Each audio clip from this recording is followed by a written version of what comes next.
Secure your tinfoil hats, buckle down tight, and hold on loosely as we soar over the rocky tops of the La Platas on a rocky mountain high, get sucked into the vortex of the Four Corners, and settle down snugly at mile marker 420 in colorful Colorado. It is Sunday, July 12th, Monday, July 13th. For those of you across the pond and beyond, welcome to We Are Paradox Media's Late Night in the Rockies. I'm so glad you guys could join us this evening. I'm here in the hot box, sweating my ass off. I'm melting. Somebody turn the heat down. But you can find us live tonight at We Are Paradox Media under Spreaker. You can also find us on Twitter, Spotify, Apple Podcasts, Google Podcasts, iTunes, iHeartRadio, Castbox, Tumblr, YouTube, SoundCloud, as well as Podcast Addict. So tonight I have a treat for all my guys and gals out there. Tonight we will be talking to and getting to know Mr. Jason Hollywood Fife, and he is the co-founder of Lost Souls Paranormal Detectives and has been an empath as long as he can remember. He has seen and heard spirits all of his life. Jason has been with Lost Souls Paranormal Detectives since it was founded in 2007 with his best friend and co-founder, Craig Hoffner. They have been in a lot of residential cases together over the years. They have taken a break the past couple of years, and now they are back and ready to go. They are based in Knoxville, Tennessee, and cover a fairly big area, including Tennessee, Kentucky, Virginia, and parts of West Virginia. No case is too big or small, and they do not charge for their services. They are open to all cases and will jump in and help whenever and wherever needed. Hey, Jason, welcome to the show, and thanks so much for coming and hanging out with me tonight. Hey, Tessa, thanks for the invite. I appreciate it. Yeah, it was so awesome of Alyssa to connect us, and I'm excited because I love hearing other people's paranormal stories, and I don't know, I grew up in Arkansas, so especially back east, I like to hear the different experiences and see if, I can relate, but I'm super excited. I'm sorry Craig couldn't make it. Oh, it's okay. It's okay. Nice. Well, can you tell us, what got you first interested in the field of the paranormal? Did you have an early experience with the paranormal? Yeah, it was actually, my first experience that I had, I was probably 4 or 5 years old. It's probably the one that made me, I guess, really question everything.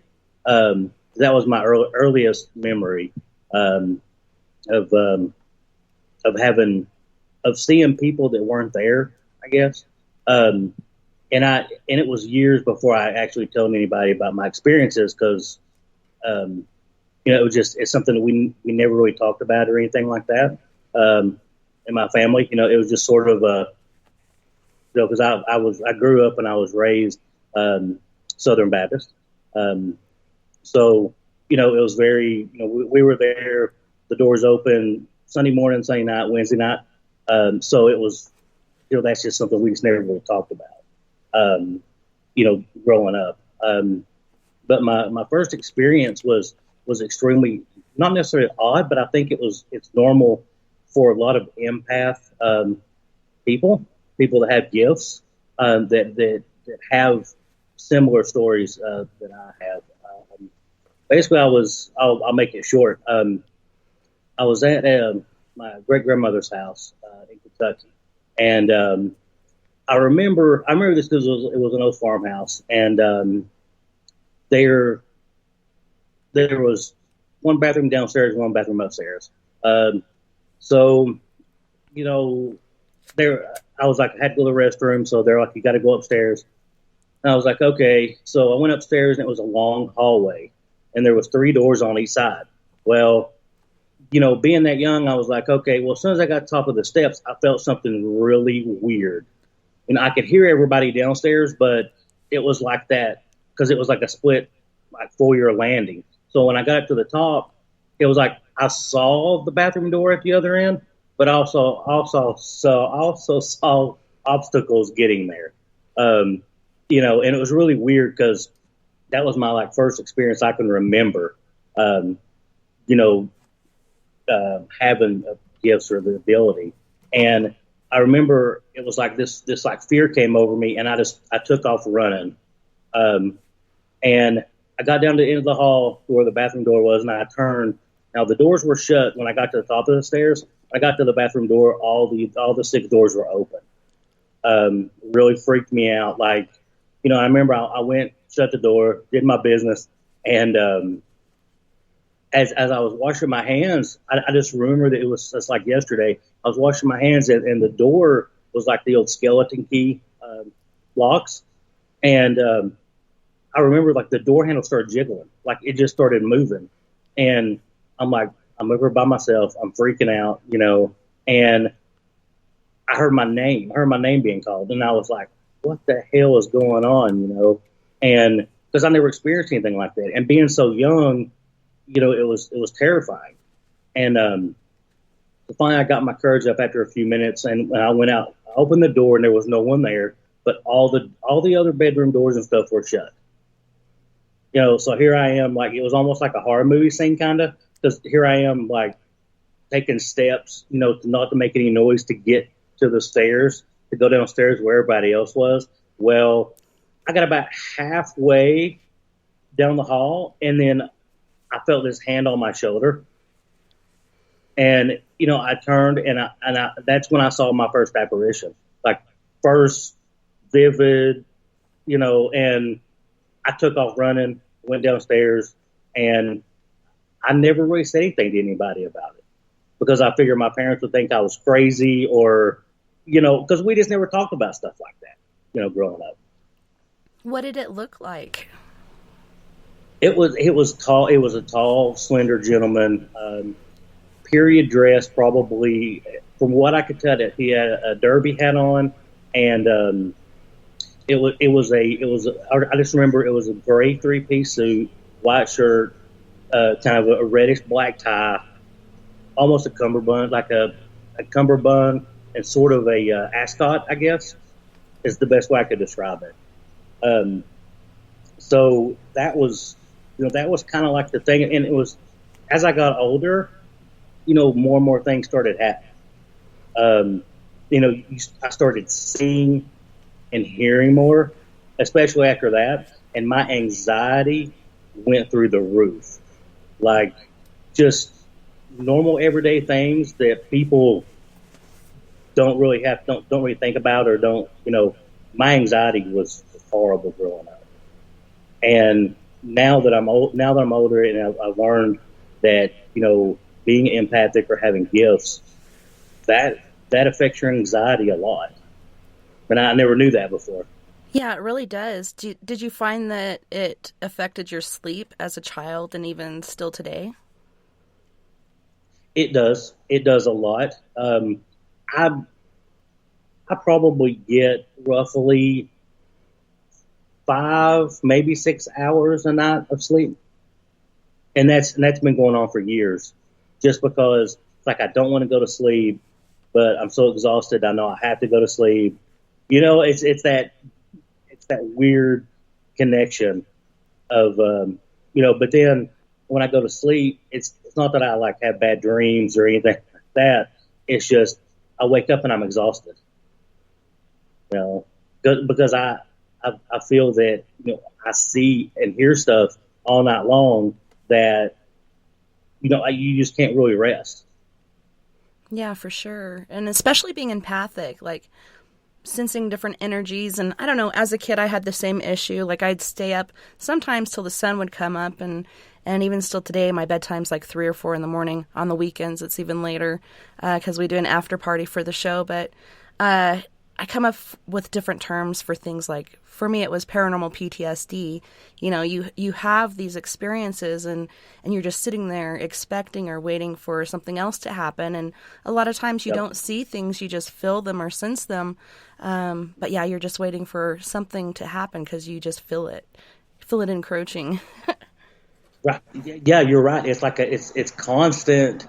I say this sometimes, but it's like a constant intrudement of, what you need to do, or, there have been times where, and people, probably I've been called crazy, everything else, but it's like there have been times when I've got to the Walmart parking lot or the grocery store parking lot, and I've sat in my car and I'm like, okay, I say it out loud, and I'm like in my car, and I'm like, okay, I'm going to do my shopping. I'm getting what I need to get, and I'm not going to, if the spirits are around me right now, I'm not going to help you.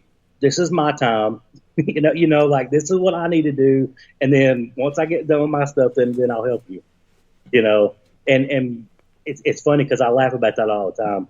And when I get out of my car and I walk into a store, all the energy that other people put off is insane. So it's kind of like, okay, I need to get what I need to get and get back out to my car.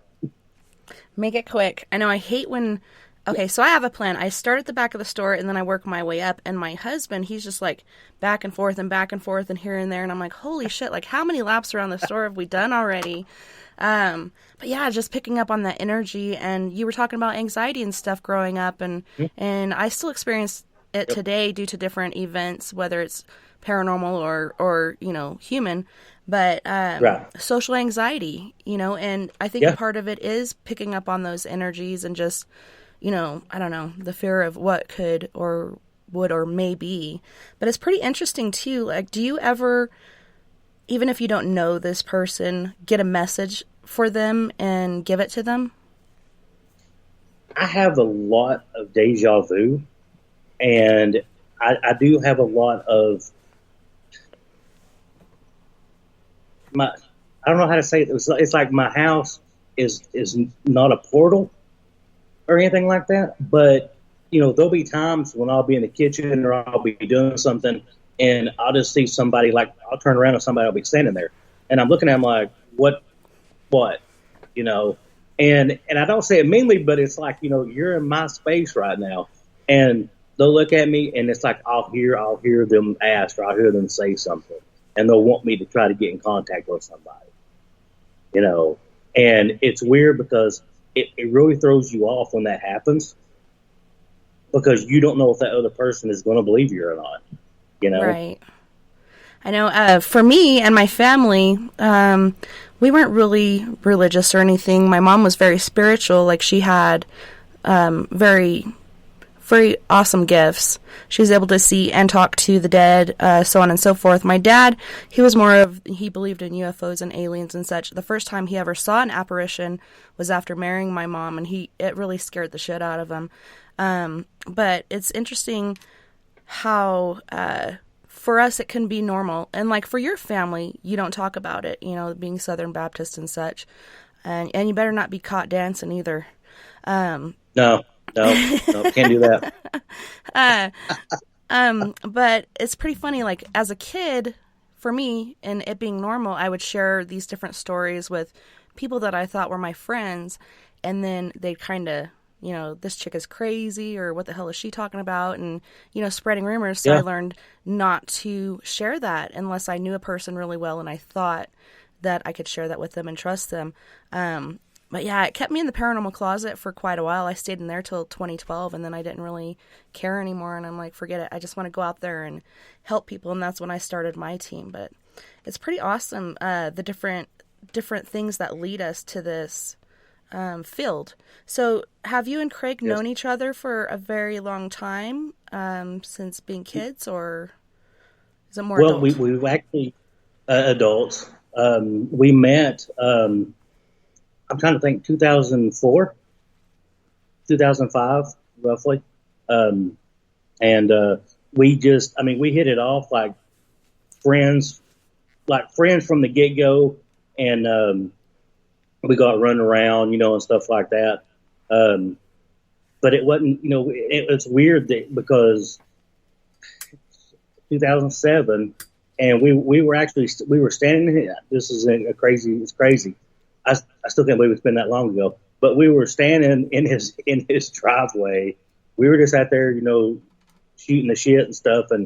And we were talking about, starting a paranormal team.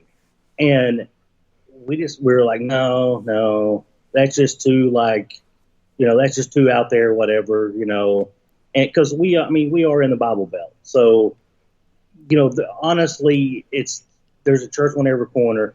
And I'm not saying anything bad about religion, or anything like that. But I'm just saying where we live, it's, it's Bible Belt. You're right in the center. And so we're standing on the driveway and we're talking and stuff. And he looks at me and he was like, "We're going to do it. Let's do it." And I was like, "Okay, fine." And that was it. And it's been great ever since. That's awesome. I'm going back to the house, your great grandma's house, I believe you said it was. Was this Yes. house in the family for quite a long time? Or was there somebody that had previously lived in this house? And perhaps that could be who this person was that you saw. It was in the family for a long time. And actually I still have family that live in it to this day. So, so I'm wondering, like, have you looked at family pictures and do you recognize this guy? Or I don't know. It's interesting that he touched or grabbed your shoulder. He Yeah. didn't seem ominous. Like, I don't know. I just keep No. feeling like it could be a family member of yours. That it, I'll go back further because, I mean, I don't know this part, but when I was born, my parents actually stayed there, and I was a baby, and they actually stayed there while they were visiting. So, and I remember my mother at one time. I mean, she was a super religious woman. The best mother anyone could ask for. But I remember her telling me a story one time about how when they would go there, they would stay upstairs and there was a crib and stuff like that. Well, my dad would stay in the other room, like right across the hall. And she told me that one night, she had heard me crying and she got up, walked across the hall. Like I said, it wasn't a very big house. It was an old farmhouse. So everything was pretty condensed. But she got up and walked across the hall and looked, and everything was fine. I was covered up in the crib under the blanket or whatever. So she went back and laid down, and she said it was like 5 minutes later she got up because she thought heard me crying again. And she walked in there, and I didn't have a blanket, but the rocking chair was rocking that was sitting in there. And that was really the only, kind of proof that I ever had, with the experiences that I had as I was older. But every time I went into that house, even when I was a little bit older, I never really felt anything like bad. I could just feel the energy. So I'm sort of convinced that it was a previous family member just trying to get my attention, to be like, "Hey, I'm here. You're my family. I'm not going to hurt you." But being, 5, 6 years old, it was kind of traumatic, honestly, at that time, because I had no idea I had like any kind of gifts like this. And then boom, all of a sudden I'm seeing someone that's not supposed to be there. And then I don't even know. And, here we are years later. Right?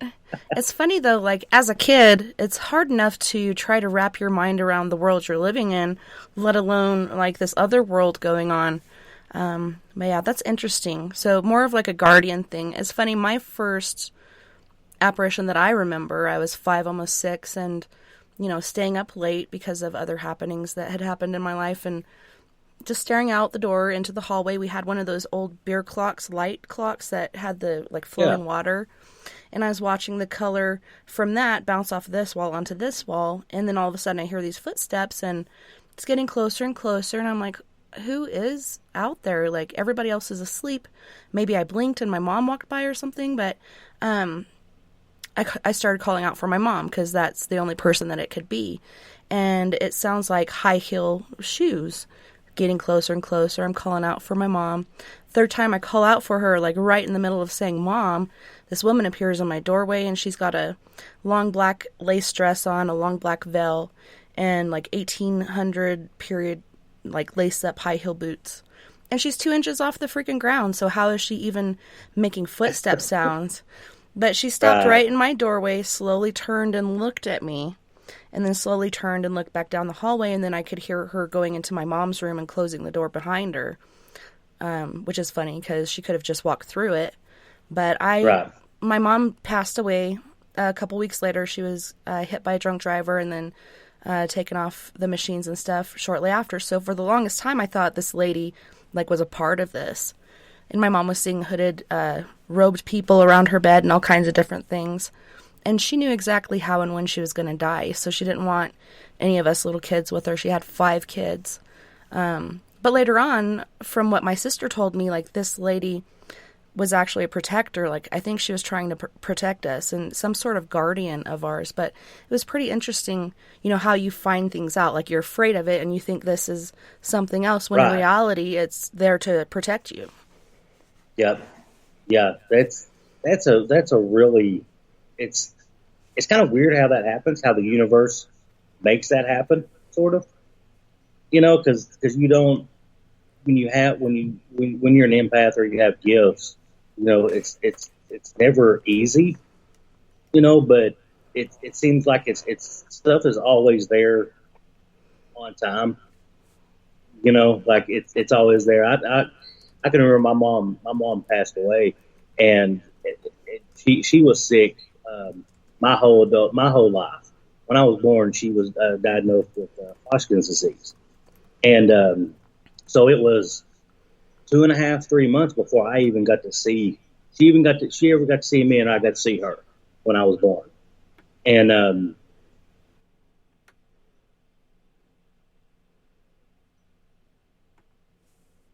you still there? Uh-oh. Sorry. That was weird. Okay, I'm back. Paratechnical issues. Yep. Sorry. And it was always kind of crazy because when I went to the hospital and I saw her for the last time, I was 18, and she was on the machines and stuff, and they had made a decision to pull the plug, and it was kind of weird because I was upset, but I was okay with it at the same time because I felt at peace with because I could see some people that were not there. So it was a reassurance of, everything's going to be fine. It's going to be a little different, but, because we would walk down the hall or something and I would see people and they would just stare at me and smile and just be happy. And I'm sitting there like, even when I was 18 and I was like still kind of freaked out by it because I'm like, they're not supposed to be here. That was my logic, was like, they're not supposed to be here, and why are they staring at me? And that was, I had that mentality for a long time. It's funny. How many spirits do hang out in hospitals? It's like, why are you here? Like, are you stuck? Do you just like it here? What the heck?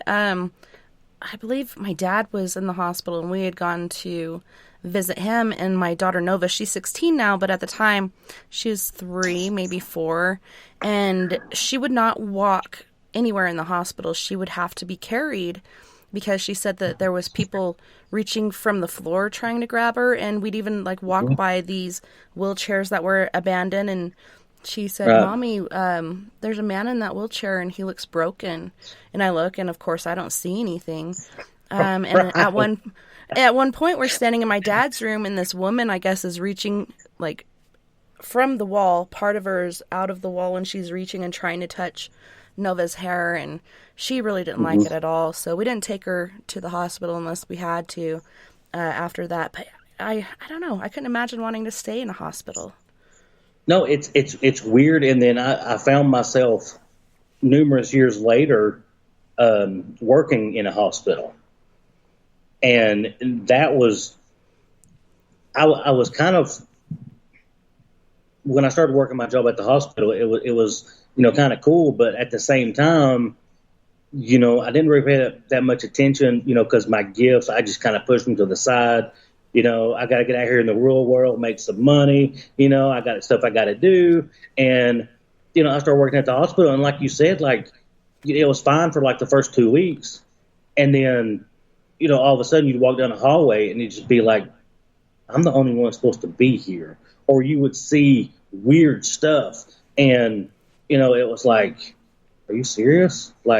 Is this really happening right now? It's one of those kind of freaky moments. But that just kind of reassured me, that being in the paranormal and helping in the paranormal was my calling. there's so many people on this side and the other side that do need help. And it's Yeah. awesome with all these different shows, whether it's YouTube or on TV or whatnot, how more open-minded people are to the paranormal. We're really in a different day and age to where it is more, readily acceptable. But yeah, living in the Bible Belt, I don't know, my mom's, so my Uncle Marshall's wife, Vicky, was my mom's best friend, supposedly, when she was around. And so I was getting back in touch with my family because family to me is important. And I was excited to tell her what I was doing. And I thought she was going to be excited for me too, because I'm kind of following in my mom's footsteps. And she's like, what makes you think God's going to protect you when you're communing with demons? And I'm like, they're ghosts. Like, even in the Bible, Jesus said, it is I, Jesus, I am not a ghost. Like, ghosts do exist. They're not all demons. But everybody has their own beliefs due to how they're raised, I suppose. Right. And that's always kind of been one of my biggest, not necessarily issues, but, people are like, well, why do you do it? Why is it important? Why is it this and that? And then, and especially like around here, and I'm not down on where I live or anything like that. It's just the region. It's how people were raised. And they're like, well, you should be in church and, you should follow what God has to say. And I'm like, well, and then when I ask this question is when it gets crazy. Because I'm always like, well, in the Bible, you have the Father, Son, and the Holy Spirit. So when you go to church, you go to church to worship, and you go to worship the Father, Son, and the Holy Spirit. You don't just worship the Father and the Son, you worship the Holy Trinity. Well, that's different. That's different than what you do. And I get that a lot. You just go out and you just look for evil spirits. And I'm like, no, that's the farthest thing from the truth.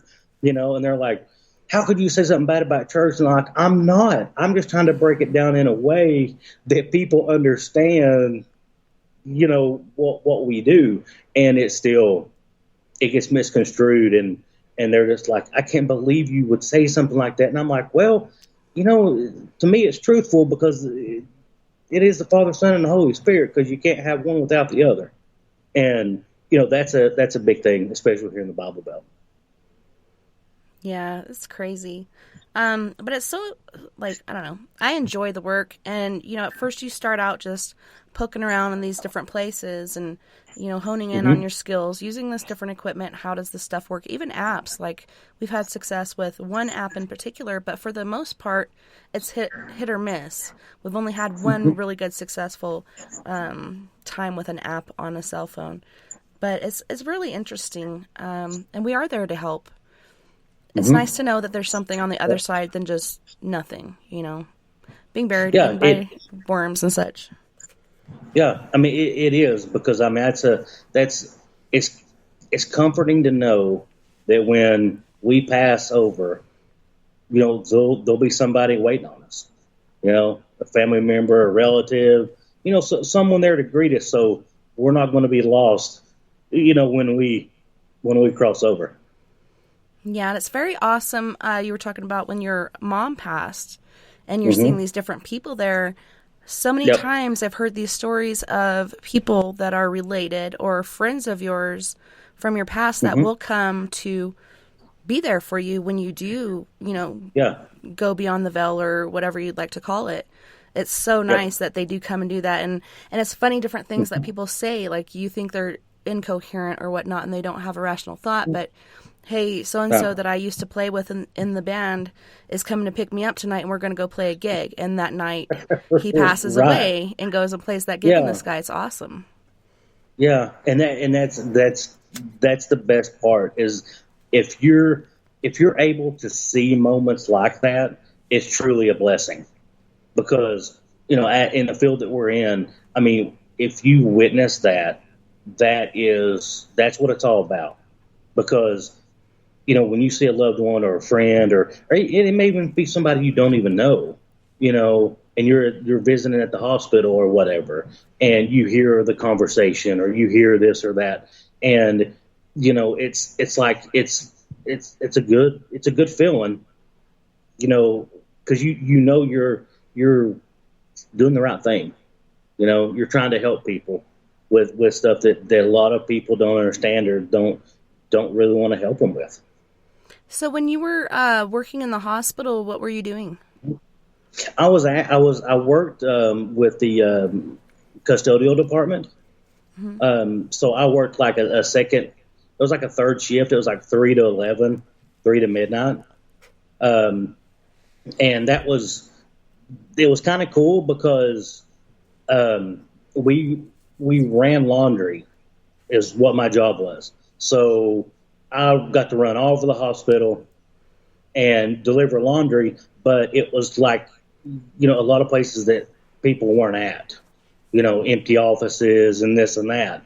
So it wasn't uncommon for me to be delivering a cart full of laundry, and you see somebody standing at the elevator, and you're like, yeah, there's been nobody on this side of the building since 5 o'clock, and this is like 11. So there were several times I walk up and I'll be like, are you lost? Are you you trying to find something?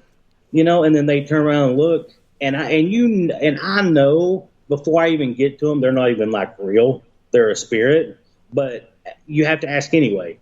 It's like, I feel like that was a duty. I was like, okay. And then the one time, this one occasion that there was a guy standing in front of the elevator, and I walked up and I was like, hey, can I help you with anything? You're lost, or you're trying to get to the patient side emergency room. And he stops and looks at me and just vanishes through the elevator doors. Wow. And I'm standing there like, okay, I guess he didn't need my help. And I just kept on doing what I was doing. Like, it got to a point where it was like normal for me, with that. It just, it didn't, I saw so much that it didn't bother me. So do you think he was more of like a residual spirit? Do you think he was intelligent? Like, he acknowledged you, right? By looking at you? Yep. I do. Yeah. Yeah. That was coming. We locked eyes and everything. And it was like, as soon as I started to speak, I could just see, I'll never, every spirit I've ran across, of course, I'll never forget what they look like. And I could just, when he turned and looked and then turned back, and it was like he just vanished through the wall where the key buttons are, for the call the elevator. It was like he was gone. Wow. And I remember I was like upset for like a split second, but then I was like, well, maybe he didn't need my help. That was my logic at that time. So I just, kept doing my job and stuff. But it was weird, because most people, if they would have experienced that would have been it. That they would have been gone. Yeah, but anyone put in my 2 weeks notice. Yeah, exactly. But anybody, in the paranormal field that has dealt with that, that sees stuff like that, it would just been like, oh, okay, well, I hope he finds where he's going, and you go on about your day. So when you run into these random spirits and stuff in the hospital, did you ever have a conversation with one, or did they just seem like they're doing their own thing and they don't want to be bothered? It was the spirits that I saw there. It was more of a, like I said, the residual. It was almost like they were carrying on the same routine. I was never really, with my job, I was never really in the same place at the same time every day. Mm-hmm. So I could never, and I tried that a few times. I tried to see if that would happen, I never got the opportunity. A lot of people in the medical field talk about seeing dark apparitions, especially mm-hmm. around the time when somebody passes away. Did you ever witness anything like that? I have saw the dark apparitions. One specific occasion, I was at the hospital and I was visiting a family member, and this hospital here no longer, they tore it down. But I remember visiting, and I'd been in this hospital 100 times or so. So I knew where I was going. I knew what I was doing. So I went to visit, and I was like, well, hey, I'm going to run down here, the snack machine. pick up a few things. Do y'all want anything? They're like, yeah, bring the stuff back. And I was like, okay, cool. Say in my mind, I had this on my mind, like, I need to get 2 sodas, and I need to get a bag of chips, and that's, so I walk to the elevator, I get on the elevator, I punch the button, and I'm like, man, this is taking forever. Like, this is like, so the elevator goes up, doors open, I walk out, because, in a hospital, every floor looks the same. Mm-hmm. So I open it, the door's open, I'm like, okay, I walk out, well, I see these 2 people there, and I don't think nothing about it, and I'm like, hey, how's it going? So I knew when I got off the elevators, I was supposed to take a left. So that's what I did. Took a left, well, it doesn't dawn on me till I get halfway down the hall that this hallway has been closed. Like, there's no lights on, all the doors are shut, and I'm like, well, wonder if those other 2 people were lost that I just saw that were standing by the elevators. So halfway down the hall, I get this weird, cold feeling. Like, I probably shouldn't be here. And, I'm like standing there because they have like the emergency lights on, like over the nurse's station and stuff like that. So I was like, you know what? I'm already up here. Screw it. I walk all the way down the hall because I'm thinking there's going to be another hall that connects, and there's not. I'm like, all right. So I turn around, and I'm like, make my journey back down the hallway. I get almost to elevators, and I see this black mass at the other end of, like right by the nurse's station.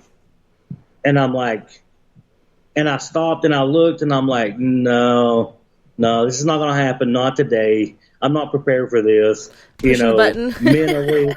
Exactly. Hoping. I'm like almost to that. Yeah. And I'm almost to the elevator. So when I get to the elevators, I opened up and I'm doing the panic push on the elevator. And I'm like, no. And I remember this so vividly because I'm like, this is not going to happen. And I turned to because the nurse station was at the right. And I turned to the right and looked, and this black like mist is just floating there. And I'm like, you've got to be shitting me. Why are these doors not opening? And it was like I heard the ding of the elevator. The doors open. I'll be damned if it wasn't those other 2 people on that elevator that was up there waiting when I got off the elevator. They were spirits. They're like, shh, don't tell that thing we're in here.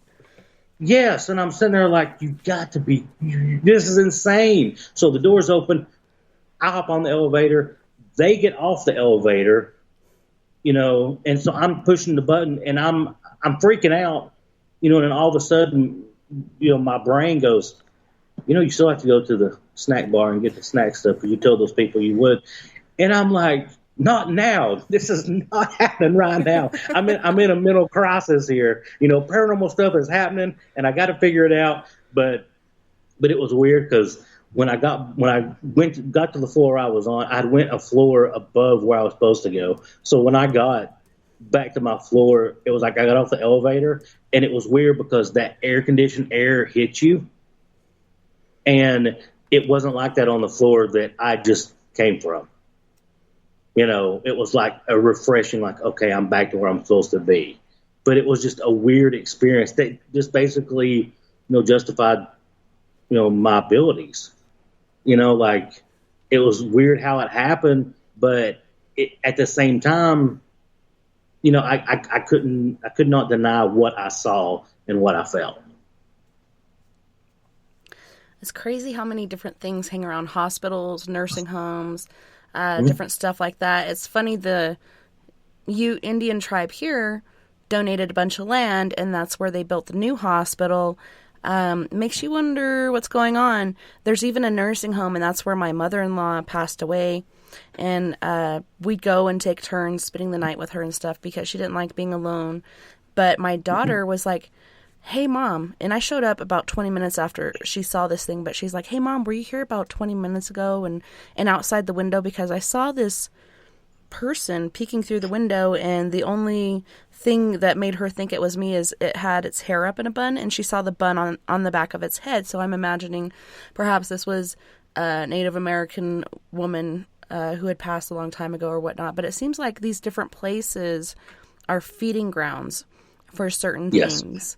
And they just go and prey upon people. And I remember we had moved her from a couple different facilities, and she was having really bad paranormal experiences. And one where she said she saw this little girl, and she was holding like a baby doll or something. And she first appeared in her doorway, but every day she'd get closer and closer and closer to her. So we had her move to a different room. She didn't have any more episodes like that. But yeah, it's just amazing the different things that go on, how a lot of deaths that happen in these places happen in threes. I don't know what's up with that. No, but you're right on the mark. What that's it's weird, because I was thinking about the other day, and I'm like, so many lives are brought into this world at the hospital, yet so many lives are gone at the same time, in the same building, at the same place, and remotely. And I haven't done the statistics or anything, but I would say you could probably find something to where it was, the pretty much time wise, But yeah, I was thinking about that the other day. Just the energy that's there.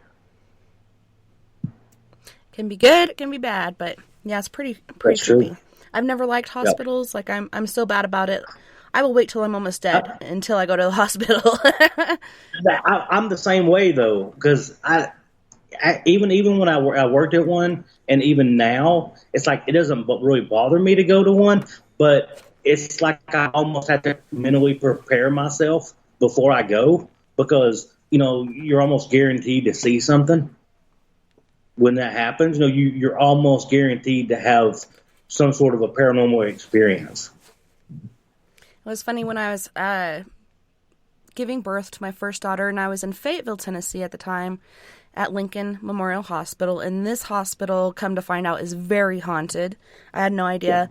But I went in there. I had to be induced because all my kids are Klingons. They refuse to leave, so you have to basically evict them and induce them with drugs. But I'm sitting there, and I'm waiting for the Pitocin to kick in, and I'm hearing these women, like, screaming. And so I'm ringing the call button, and they're coming in. I'm like, are they okay? Is everything going to be okay? Like, why are they screaming? Nobody's screaming. But I could hear it, like, all day. I was hearing, coming from different directions, these women screaming, and I'm the only one there. Like, what the hell is going on? Is this residual? Did this person die during childbirth? Like, who knows? But then I found out later on, this place is haunted, and I don't know if it was Ghost Adventures or who went in there. Could have been Paranormal State. I can't remember, but somebody went in there and investigated. It was pretty interesting. I was like, man, I had my first kid in that hospital 20 years ago.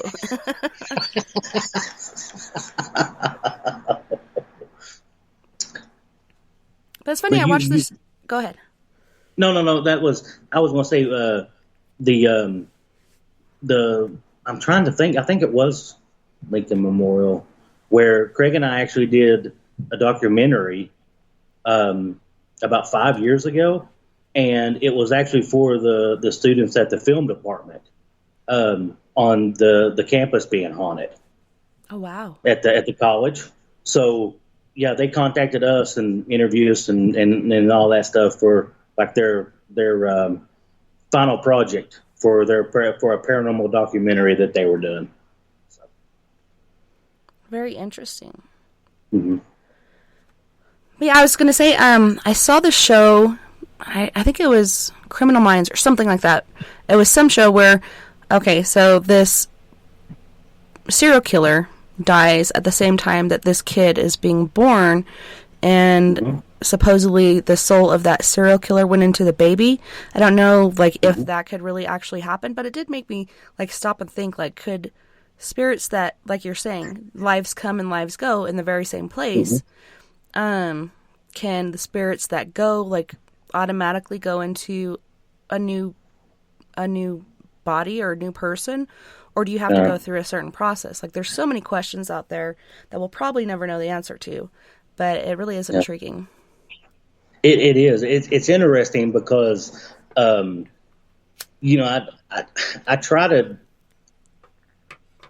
learn as much as I can, and I mean, I know I'll never know everything I want to know. You know, but that when you said that about, you know, the episode, and then the serial killer and the baby and stuff, you know, with the souls and stuff, you know, I think about stuff like that because, you know, reincarnation, you know, how many lives or how many lifetimes do we get to come back until our journey is complete? You know, and that's one of my biggest questions is like, I know, you know, and I don't know if it's like this for everybody, but I have deja vu a lot.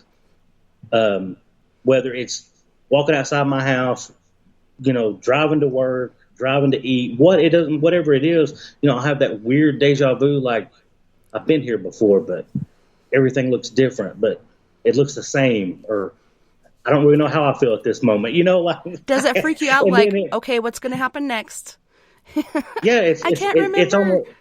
It's kind of weird, and then you know, you just don't know, you know, and I think that's one of those real good questions of how is this all brought together. You know, it's like how we do what we're supposed to, you know, in our life, and then when we pass, you know, do we go hang out, you know, somewhere, and then like, hey, you know, number 7,365, you know, hey, you're up, you know, Yeah. you know, okay, and then you get kicked back, and you know, you're born and everything else. So, but I think it when you have stuff like that, and you have the deja vu's, you know, I think you were here at one point in time before. Holy shit. Did you hear that? That scared me. I did. I was like, what is that? The speaker just powered off. Oh my God, I was not expecting that. It freaked me out. No, but it makes you wonder, and there are people like my 5-year-old. She blows my mind. She had a lanyard that my daughter, who was I think 18 at the time, had gotten at a job fair at the high school, and it was an army lanyard, and she had brought it home, but she was using it to tie around her leg, and I was like, hey baby, don't do that, you know, you're gonna cut off the circulation to your leg, and then you'll get the pins and needles, and it's not gonna feel good, you're not gonna like it. And she's like, but mom, and I think she was 1 at the time, she's like, Mom, I have to tie it off or I'm gonna bleed out.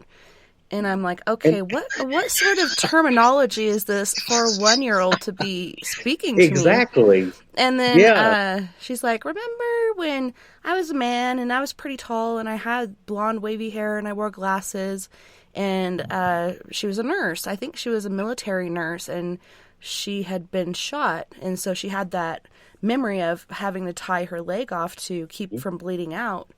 But she remembered like the color of the eyes and everything. And then today she doesn't, you know, remember it. I'll bring it up to her and she's like, I don't remember saying that. But it's really interesting when they have those moments and they're telling you these things, and it's like, you were definitely here before. And I've never had that with any of my other kids. I have a total of 4, and my youngest is the one that's coming to me with this past life stuff. And just the things she knows and says, it just really blows my mind. And that to me, that's amazing. You know, because you get to see that like firsthand. You know, it never seems to amaze you though. Every day, you know, it's like something, and you're like sitting there going, "Wow," you know, that this is true. This is, you know, an actual thing. That's pretty intriguing. That is amazing. There's so many different theories. Reincarnation. A lot of people don't believe in it, but I mean, I've seen so many different cases, and I had never seen it in effect until my daughter. But my mentor, Kat, she had passed away from cancer, but she was telling me about her past life and how her daughter would come to her with past life memories, and they were always in a life together, whether they were male or female, or siblings, or mom and dad, or reversed. You know, this time you're the mom and you're the child, so on and so forth. But circles. It seems like things go in circles, and like you said with Craig, perhaps you guys just had that closeness? Like when you first met, you're like, you felt like you knew this person before. It seems like in life, these life cycles, that we keep running into the same people. And I think there's a reason for that. Yeah, I'm right there with you. I'm right there with you because it's like it was weird because we met, hung out, and it was through my first wife, and it's her brother, and he had just got back. Craig at the time had just got back from he was in the military, and he was coming back home, and first time I'd met him, first time I'd seen him, and we were just sitting there just talking, shooting the stuff, and it was like I'd known him for 40 years, and I just met him 10 minutes ago. Yeah, it's amazing how that happens. Mm-hmm. Well, on that note, we are going to go to our first musical break. And on this break, we have Gravity from Krakow, Poland with Throw You Away. We have Fred Johnson III from Canyon County, California with After Dark. I really love this guy. He's amazing. And then Krakow, Poland, Gravity again with Take a Walk in My Shoes. You guys don't go anywhere. We'll be right back after this musical break.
the perfect date, yeah. Living at the dark, I search lonely streets to find hidden shadows in the dark. It doesn't matter what I say. Secret homicides arranged in a series of pursuits. No matter what I say after dark, I gave her base because she had the range. I knew she was the one that never could go home again.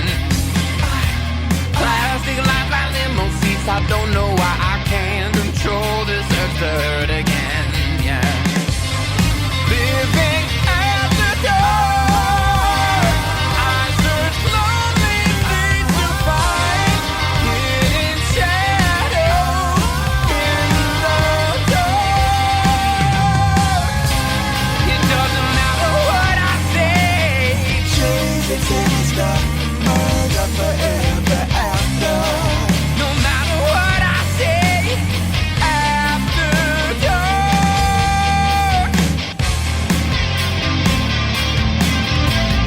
Feeling ran to repugnant and fear. Hiding place with days of December. Concerning works furnished in the bandage.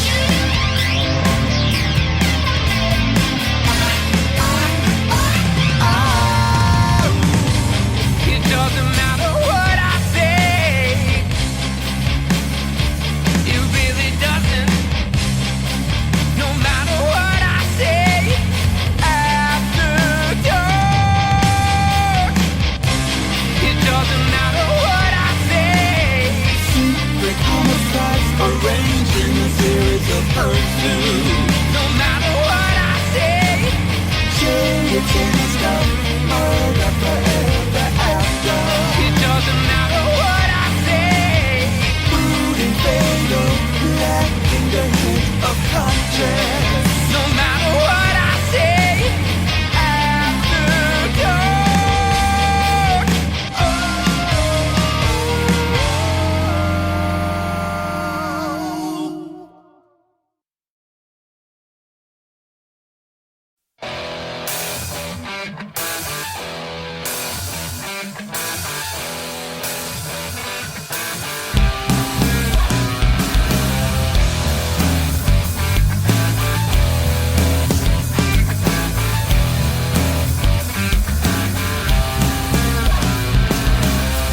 So I walk down the street, thinking all the things you said you need.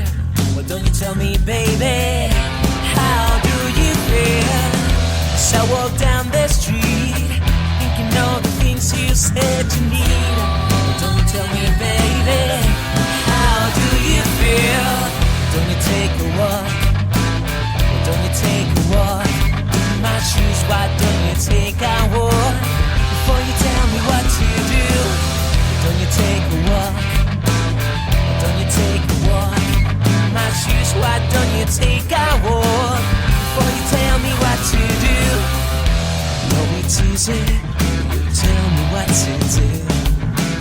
Have you ever stopped to think all the things that I've been through?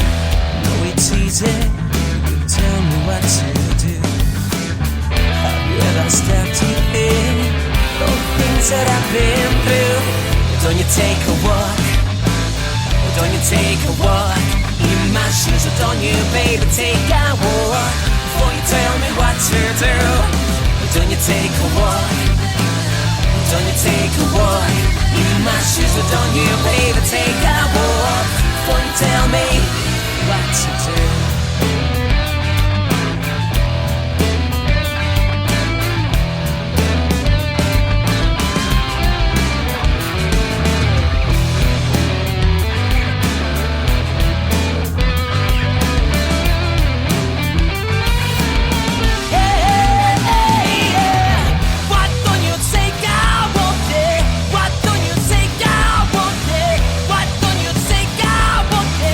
Before you tell me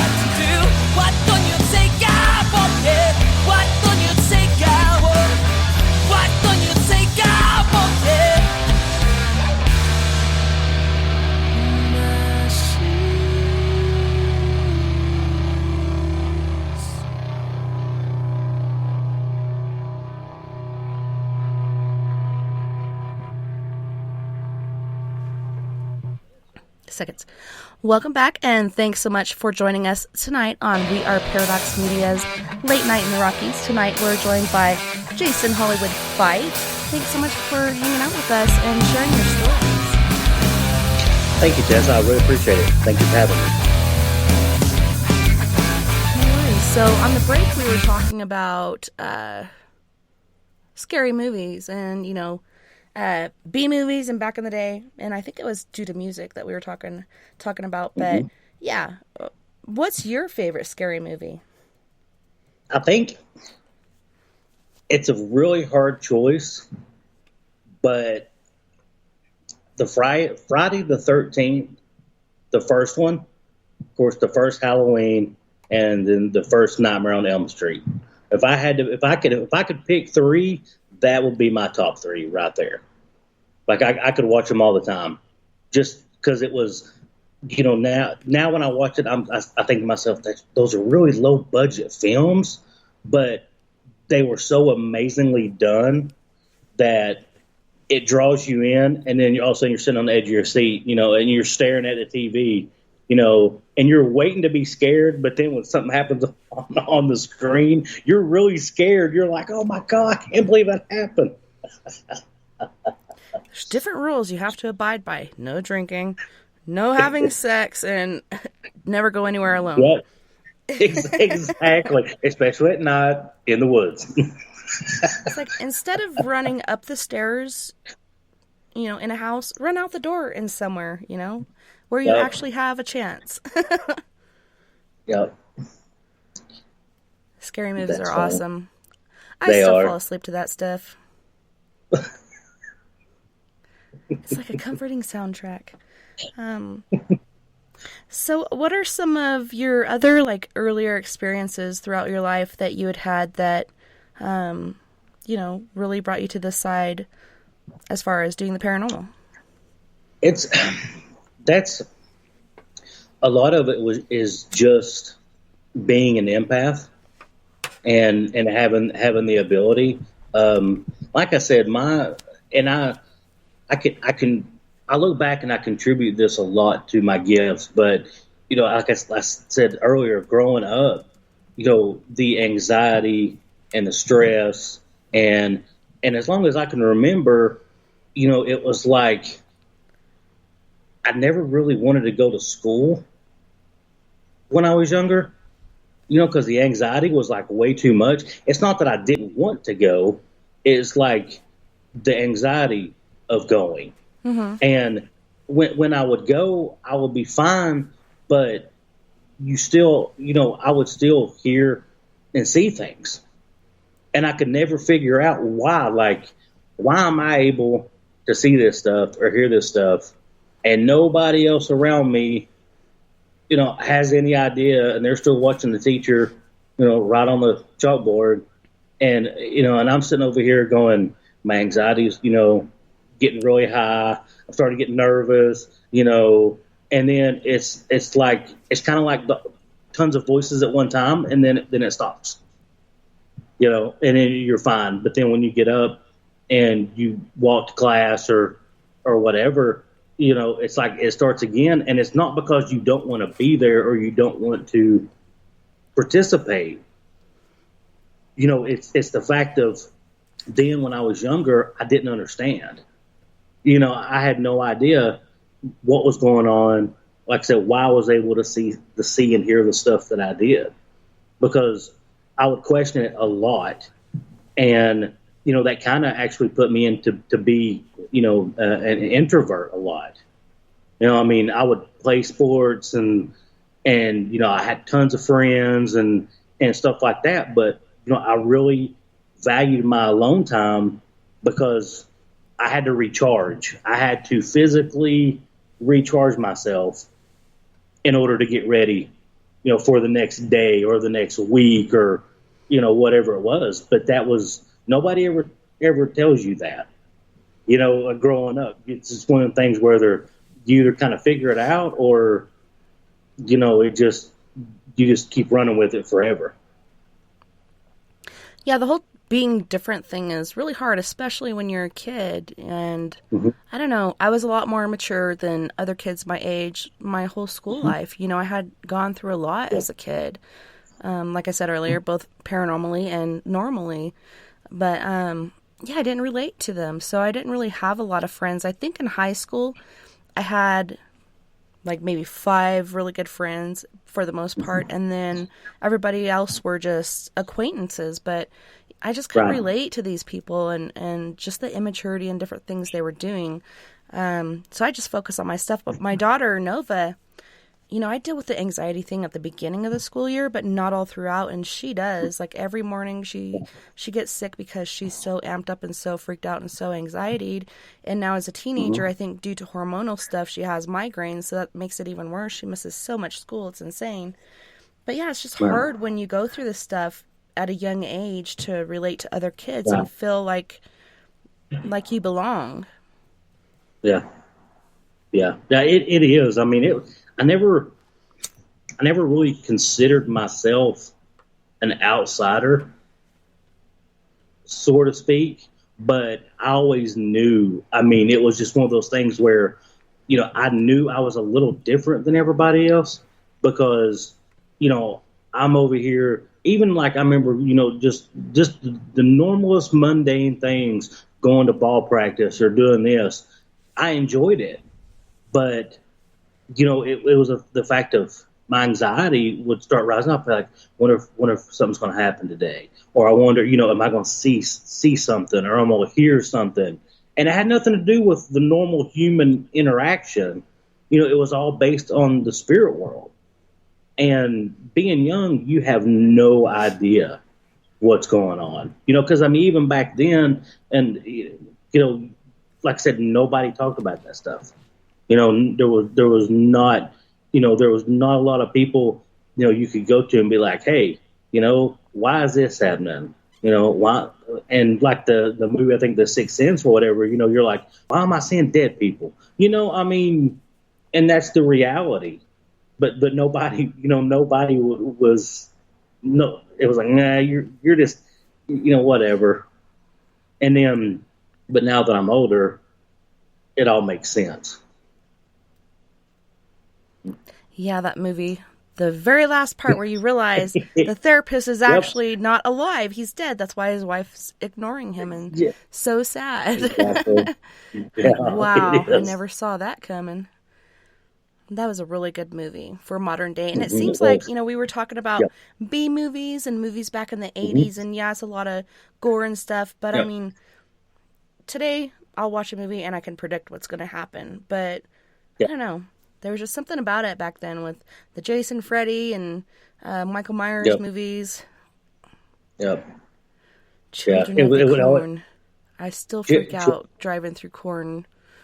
Yeah. My car started to overheat once. I'm like, hell no, I am not stopping here. I'm going to, even if my motor blows, I'm going to make it to town. I'm not stopping in these cornfields. Exactly.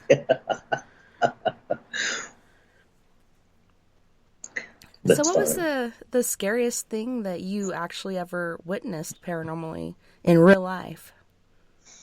I would have to say, I'm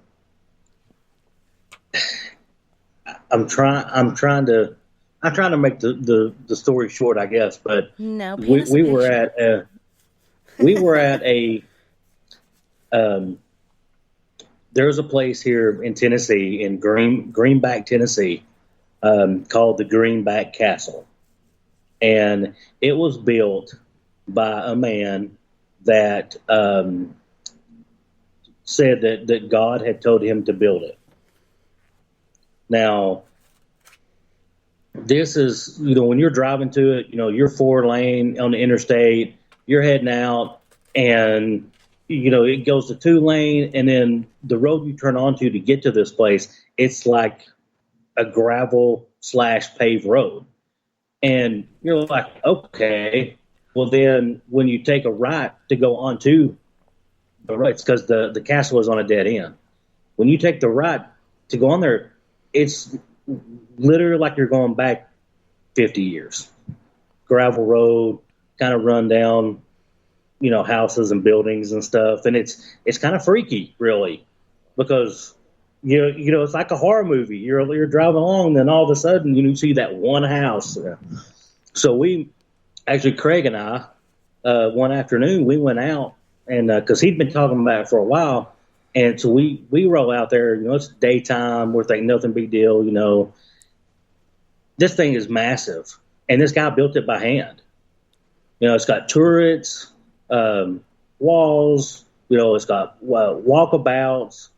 I mean, it's a castle, and we're like, okay, cool. Maybe we can investigate it. We're fresh into this, and we both have our gifts and abilities, and we're like, man, this is perfect. And he, when you walk up to it, he actually has a shrine built.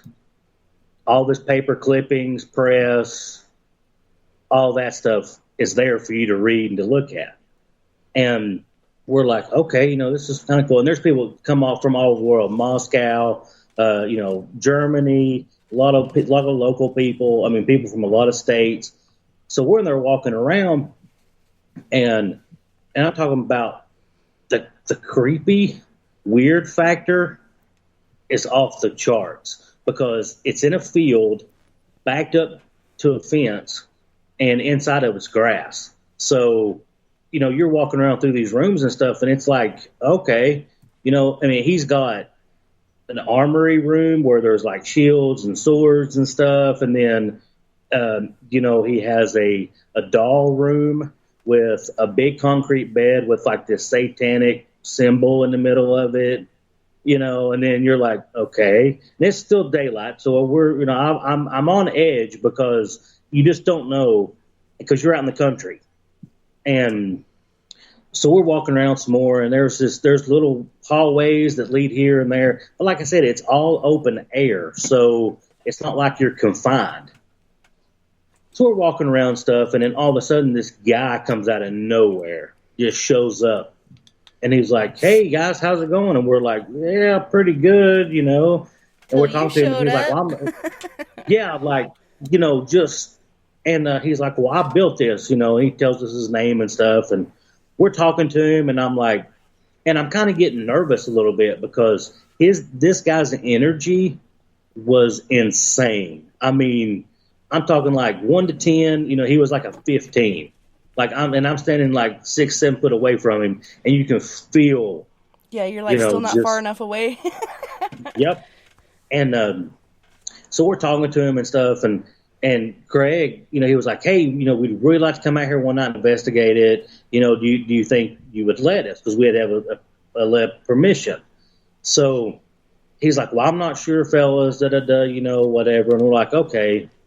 Well, it was 4 or 5 days later, I get a phone call, and it's him, and I'm like, okay, because I don't recognize the number. I don't normally pick up. So he called, and I was like, hello, and he was like, hey, he said, you boys was out here, 3 or 4 days ago, and I was like, yeah. He said, you still want to do that overnight investigation? You can. And I was like, okay, great, So he was like, but he said, I said, well, we would appreciate it if no one was there but us, because he lives like off of the property, like it adjoins to it, but his house is like diagonal to it. He's like, not a problem, no big deal. If y'all get up here, you can have it for the night. We're like, all right. So there at the time there was probably 8, 10 of us maybe. We go up there because it's a big place. So we're like, okay, we're going to break it up. 3 people here, 3 people here. So it gets dark. We get our equipment and stuff set up. We're walking around, and it's like the whole time I was there, I was like on edge, because you're not really sure what was going to happen. And so we get into the investigation, and there's some weird stuff starts to happen. And as the night goes on, I felt uneasy anyway. And I kept telling Craig, I was like, there is some bad mojo here. And he was like, oh, and Craig is very skeptical. And that's, I guess, why we get along so well. Is he will go to great lengths to debunk stuff. So he's like, your mind's just playing tricks on you, whatever. And, so we're walking around stuff, and, well, me and him were walking around the corner, and like I said, this place is huge. And so we walk around the corner and stuff, and we're on the outside of the property. Well, we hear one of the girls scream. I mean, like, horror movie, 1980 scream. Bloody murder. Like, oh, yes. Like, oh, shit. So we had to go back around and go in. Well, the guy that owns the place is there. Now, this is like 11:30 or midnight.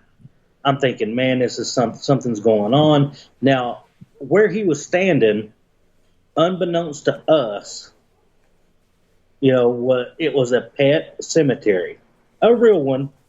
One of my favorite movies. And he showed us around a little bit earlier, the first time we were there, but he never told us about, every animal that he had was buried right there. And we're like, okay. So he was like, well, while I'm here, I want to give you all a tour. And I'm like, I don't think that's a great idea, because we have some, a few people here that are inexperienced, and, they've never really dealt with stuff like this before. So we're walking around stuff, and Craig kind of walks off, and he's going over to talk to some other people that are there with us, and I walk back around. Well, when I get over there, I'm talking to some ladies there that were with us as well, and it was weird because he's standing over there, and I don't know how weird this sounds, but he kept like following the women. It was really weird. Like, it was really strange. And when there was 4 or 5 guys there, so we'd walk over there and he would just kind of wander off a little bit or whatever. But he was wanting to talk to the women and stuff. And we're like, okay, maybe it's kind of weird or whatever. So we walk over there, and I'm standing there talking to him, and it gives me chills. This is what I'm about to say, but my eyes had focused enough. We have flashlights and stuff, and I'm standing there talking to him, and I look, and his eyes changed 3 times.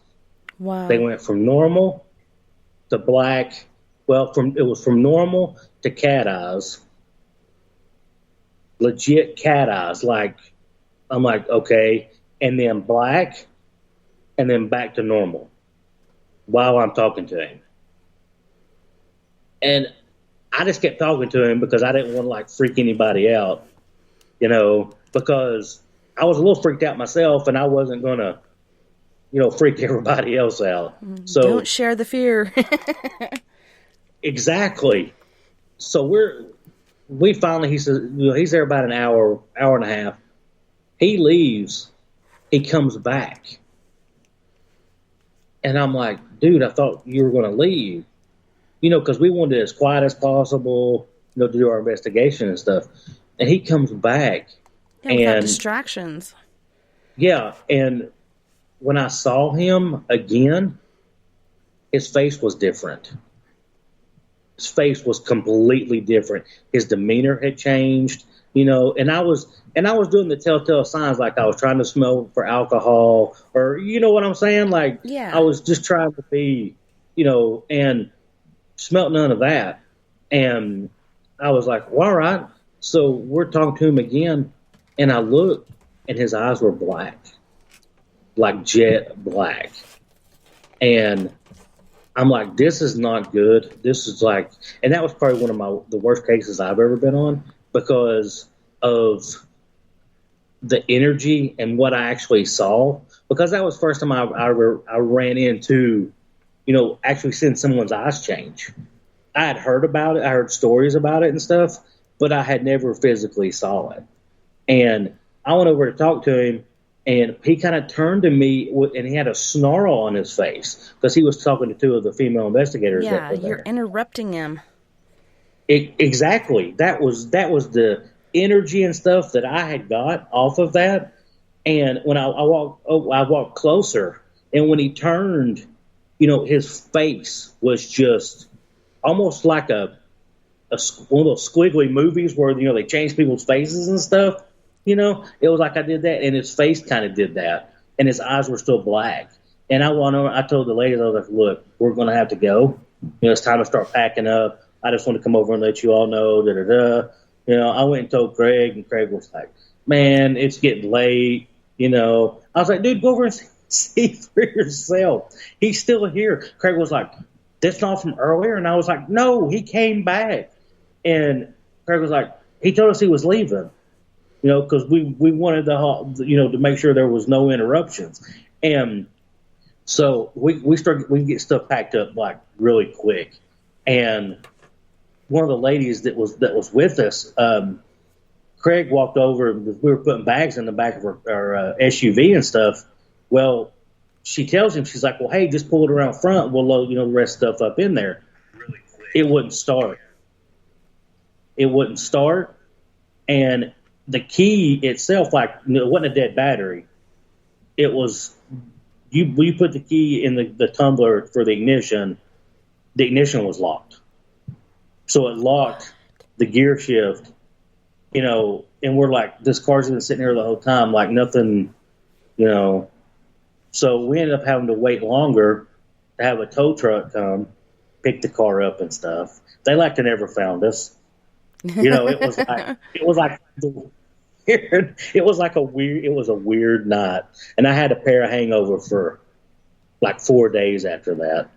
That's crazy. Crazy. I wonder if something was trying to attach to you, because a lot of times when you deal with a parasite or something trying to attach to you, you do get that really major paranormal hangover. It's insane. Yeah. It was weird. That was probably one of my craziest things like that happened as far as that goes, because I'd never in a million years never even thought I'd see somebody's eyes sit there and change, and face and stuff, and it did. It's pretty intriguing. A lot of people don't believe in a lot of things like attachments or possessions or exorcisms.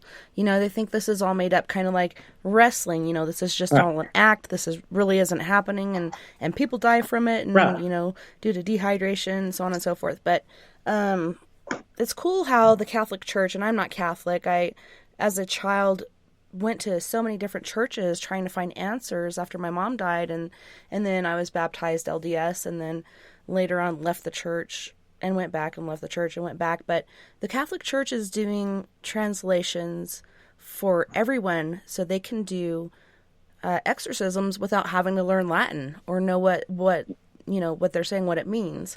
They can actually say it in their own language.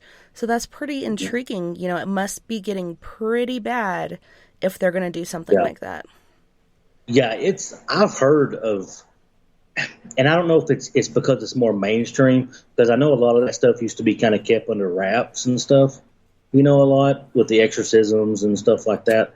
But I'd heard something, similar with that, that they were doing that because it was getting bad, of people.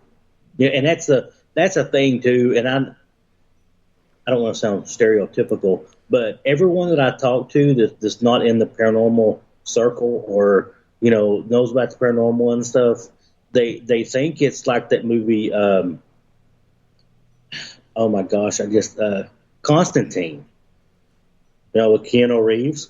Yeah. They think it's like that. Like every exorcism is like that, and I'm like, no, it's not, but that's the idea that they have is that. I find it interesting that with exorcisms, one of the big things is people will get sick and they end up throwing up, and a lot of times what they throw up is black. So it makes you wonder, what the fuck was that? Like, I don't think that's something you ate or drank. I think that's like something else, like demonic sludge or something.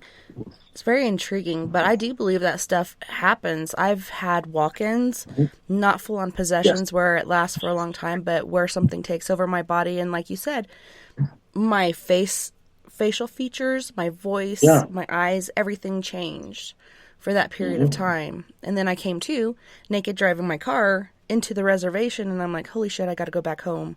I need to get home. Hopefully I don't get pulled over, because how am I going to explain this shit? But that was pretty scary, because you have no recollection of it, and all you can depend on is what other people are telling you, and that's just due to the fact that I went up the road less than a mile away to help this pregnant lady before she has her kid clean her house. Generally, being empathic, when I pull up to a place, even driving by, I'm like, yeah, that place is haunted. Yep, that's definitely haunted. I want to go there. And I pull up to this place, and I'm not picking up on anything. It's in the backyard of a Catholic church.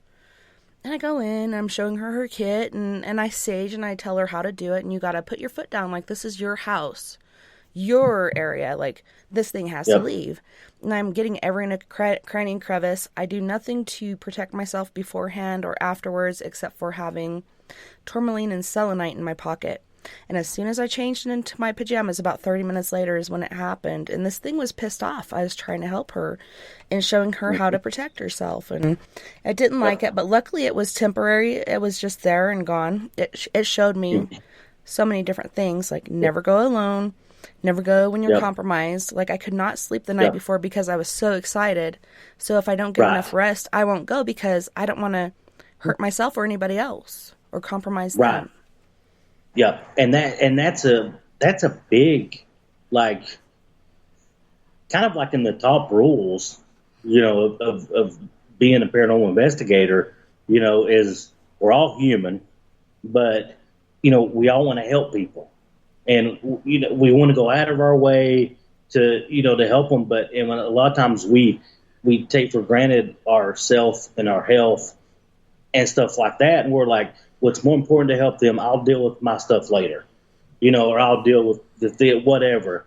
And then, like you said, you go to places or you get ready to go do something, and you're like, I'm fine, I'm not worried about it, and all of a sudden it's like, maybe I should have took about 15 minutes, and cleanse myself and said a prayer and go in. And I think through the years too, for myself, I've become a lot better at doing that. And I've made a rule now, and some people think I'm crazy, but I'm like, 3 days before I do an investigation, I have to almost self-isolate. I have to mentally, I still go to work, do my normal stuff, but like when I'm at home, it's like not a lot of Facebook, not a lot of movies. I'm trying to get myself mentally in that place, because you never know what you're going to go up against when you go. No. And that thing totally had me fooled. I did not pick up on it whatsoever. I'm like, okay, maybe she thinks something's going on. I don't pick up on anything. Whole time I was there, before, after, nothing until that night. And I'm like, man, that thing is serious. Like, you cannot underestimate it. Protect yourself no matter what. No matter if you're picking up on something or not. Do it. Just do it. Yeah, So I had a weird... Go ahead, sorry. Well, I was saying I had a weird... Oh, go ahead. I was just going to ask, like, what are some things that you do or ways that you protect yourself? Well, my main one is, of course, I do my 3 days, and sometimes I have to cut it to like a day and a half. But I do that, and we were discussing some music earlier, but music is an important part of it for me, because I will I listen to a lot of Native American music before I go to an investigation. I listen to a lot of Norse music before I go to an investigation. I try to stay away from the mainstream stuff till after the investigation. Yeah. So that's just one of the, but that's a big thing. But I do that, and I always, when I get to a house or a residence or even one of the big facilities, like the South Pittsburgh Hospital, we went there a couple times, places like that. But like, I will always ask, the Native American spirits and the medicine men for protection before I go, because my beliefs is they were here before anyone else. So, it's theirs. So I need to ask them for protection, That's awesome. before I go. For sure. Or permission. A lot of times when I go into a place, I'm not here to judge or ridicule or anything. I'm here to help. And can I come in? I have the fullest respect for you. And, can I come and play? But yeah, it's good to ask permission because respect. Yeah, these are no longer people, they're spirits, but they were once people. Have that respect for them. Even if they're a really ugly, dirty, dingy thing, like, have that respect, Mm-hmm. Yeah, because you're right, that does go a long way. You'll get a lot more activity and a lot more stuff with that when you do that. That's really cool with the, like Native American music. I used to have a CD that was like flute music. It was really nice. Norse music. Irish music is funny. I looked up some Irish music after having fish and chips, but like I'm an Irish Cherokee, so like I love all that different stuff. It's funny. It's kind of like Irish fight music or something, drinking and fighting, whatever else. But so, do you have like roots with the Native Americans? Are you Norse? Like, is there a particular reason that you choose to use this certain music besides the natives being first? Right. My mother was half Cherokee, and my father's side of the family were from Scotland. Nice. So it's kind of like that mix, of both. And I think a lot of times with my nature, and dealing with paranormal stuff, I'm really I really try to go with the Cherokee or Native American side. I try to. Sometimes the Scottish side comes in, but I really try. I really do my best to give offerings. Mm-hmm.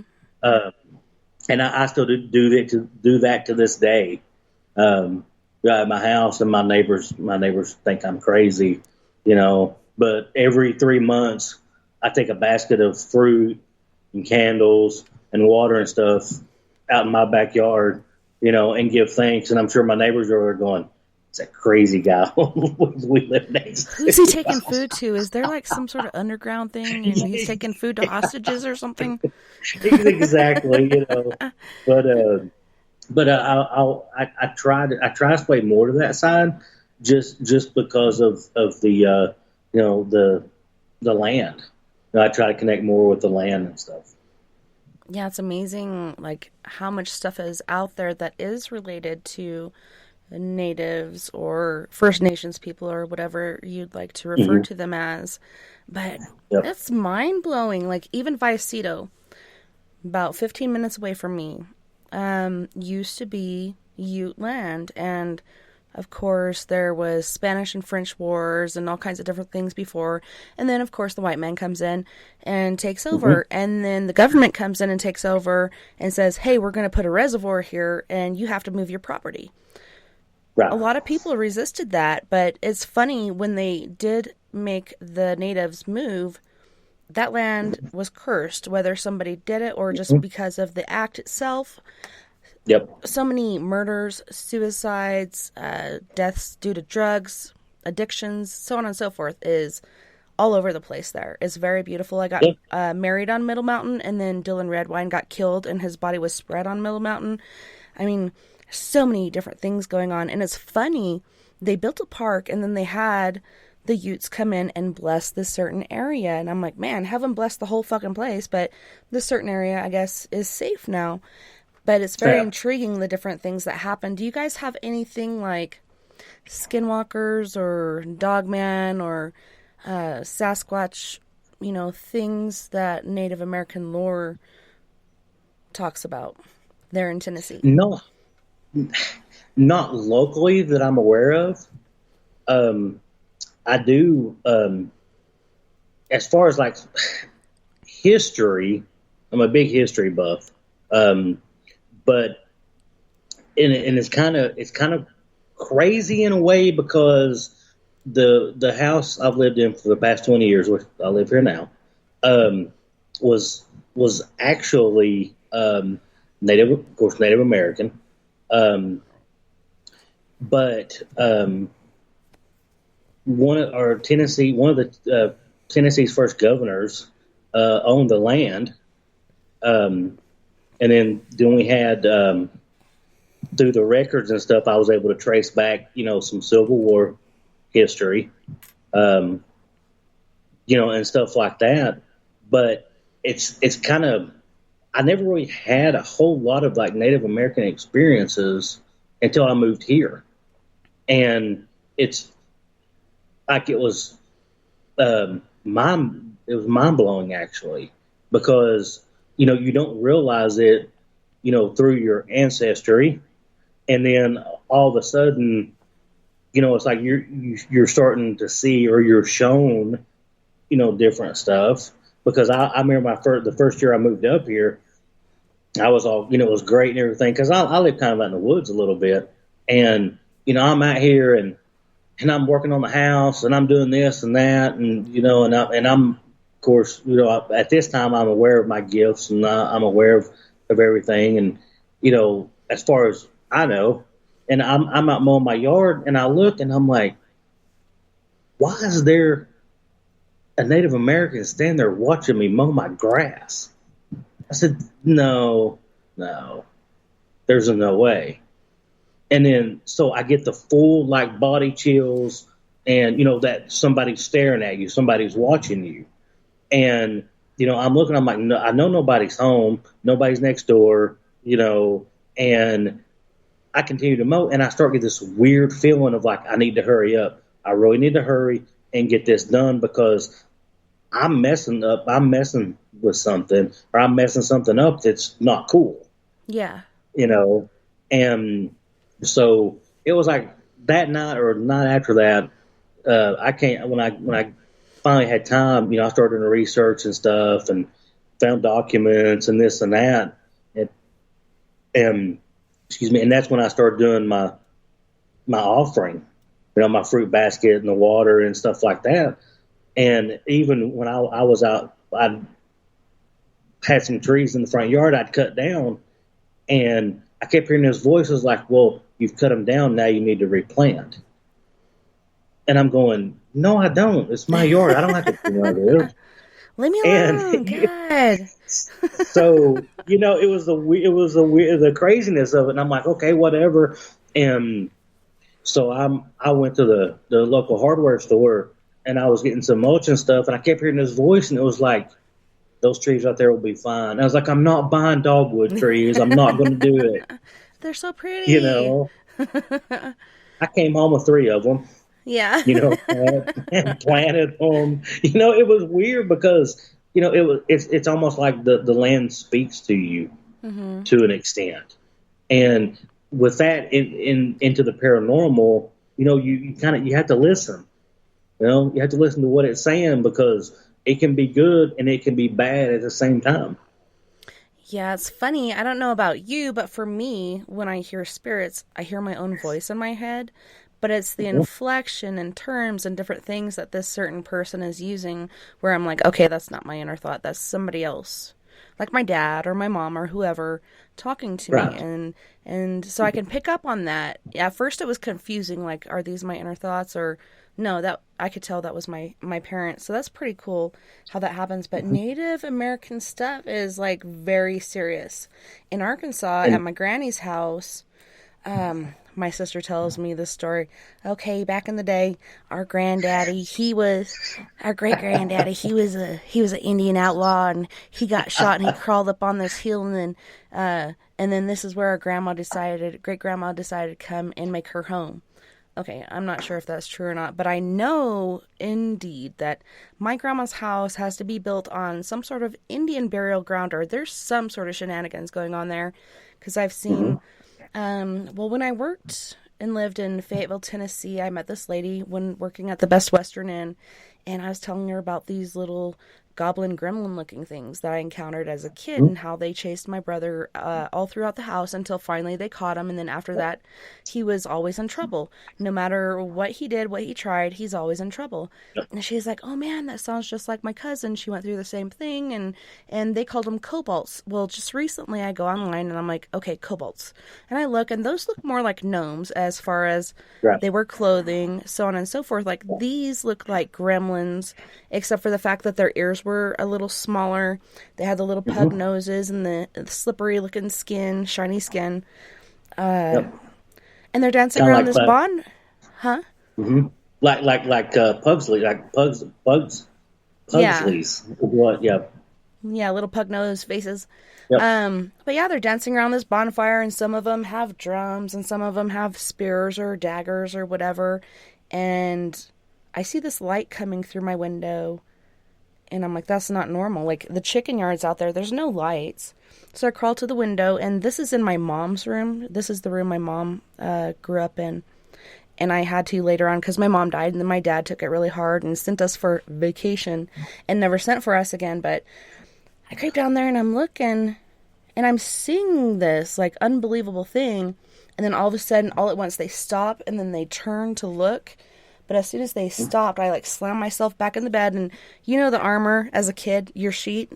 Pull it up to right about here so I could see what's going on. Trying not to breathe fast, like, trying to breathe like I'm sleeping. And you can see the shadows coming up, and they're scratching up the wall, and they're chattering back and forth. They don't see anything, so they go to my brother's room, and that's when all that shit broke loose. But then, very next night, I saw the devil. And then later on, sharing the story with my family, when we finally all got back together, my dad turned white as a sheet, and he said, your mom told me the very same story, except for he was right next to her bed, and they had a very lengthy conversation. My sister has been attacked by him in different forms. And then the day that my mother got in her car accident, my sister talked her way into going with my mom, as well as her friend went. And she said as they were pulling out from the store, which is less than a mile from our house, we'd go there to get candy and stuff like that. But she said there was a stretch limousine and a man there wearing a tuxedo, smoking a cigar. And I'm like, dude, that's the very same guy that I saw, not by my bed, but he was in my doorway, and I could see his features when he took a puff off his cigar, and it lit up his face and what he was wearing. And he had a tuxedo on, and his hair was slicked back, and I swear to God, this guy was like the most gorgeous guy I'd ever laid eyes on, but I knew immediately who it was. And luckily, due to having night terrors and having issues sleeping, my dad would say, just say, God stands before me, Satan fall behind. And I didn't even say it out loud. I said it in my head, and just like that, I was knocked out, and I didn't have to deal with them. But yeah, I feel bad for my brother, and it's just weird, like the different things that do happen on Native American land due to curses or things that happen there. Like here, we're on massacre land. Gotcha. Yeah, Is it very active? Yes. I had a client.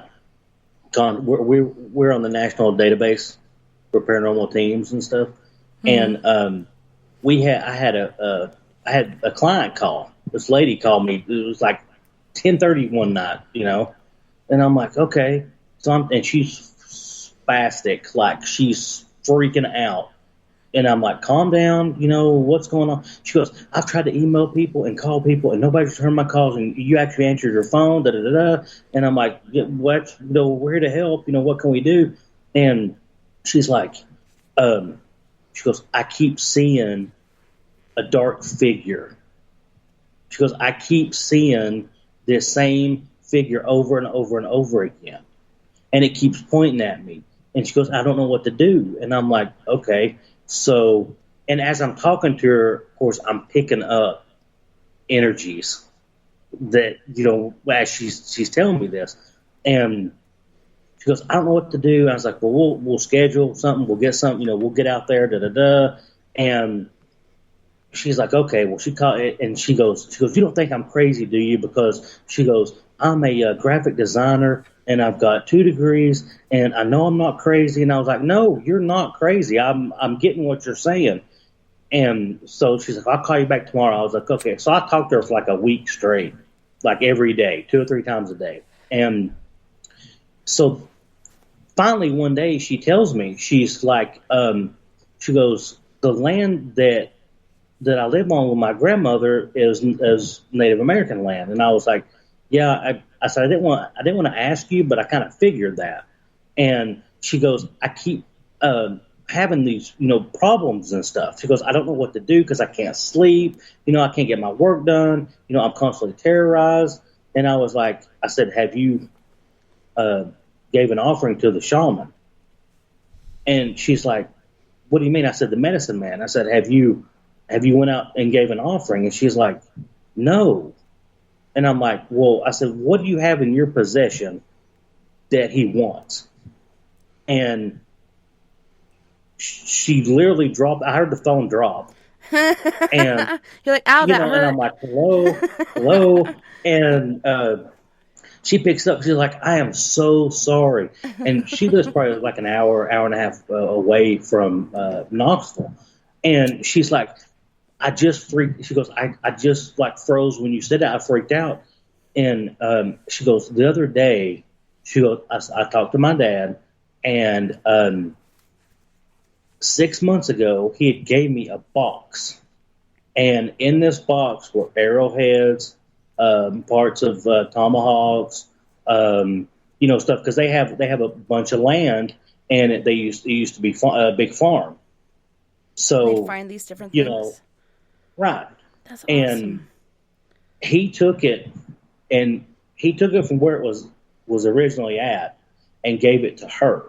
Well, when he moved it from the ground, put it in the box and then gave it to her, then all hell broke loose.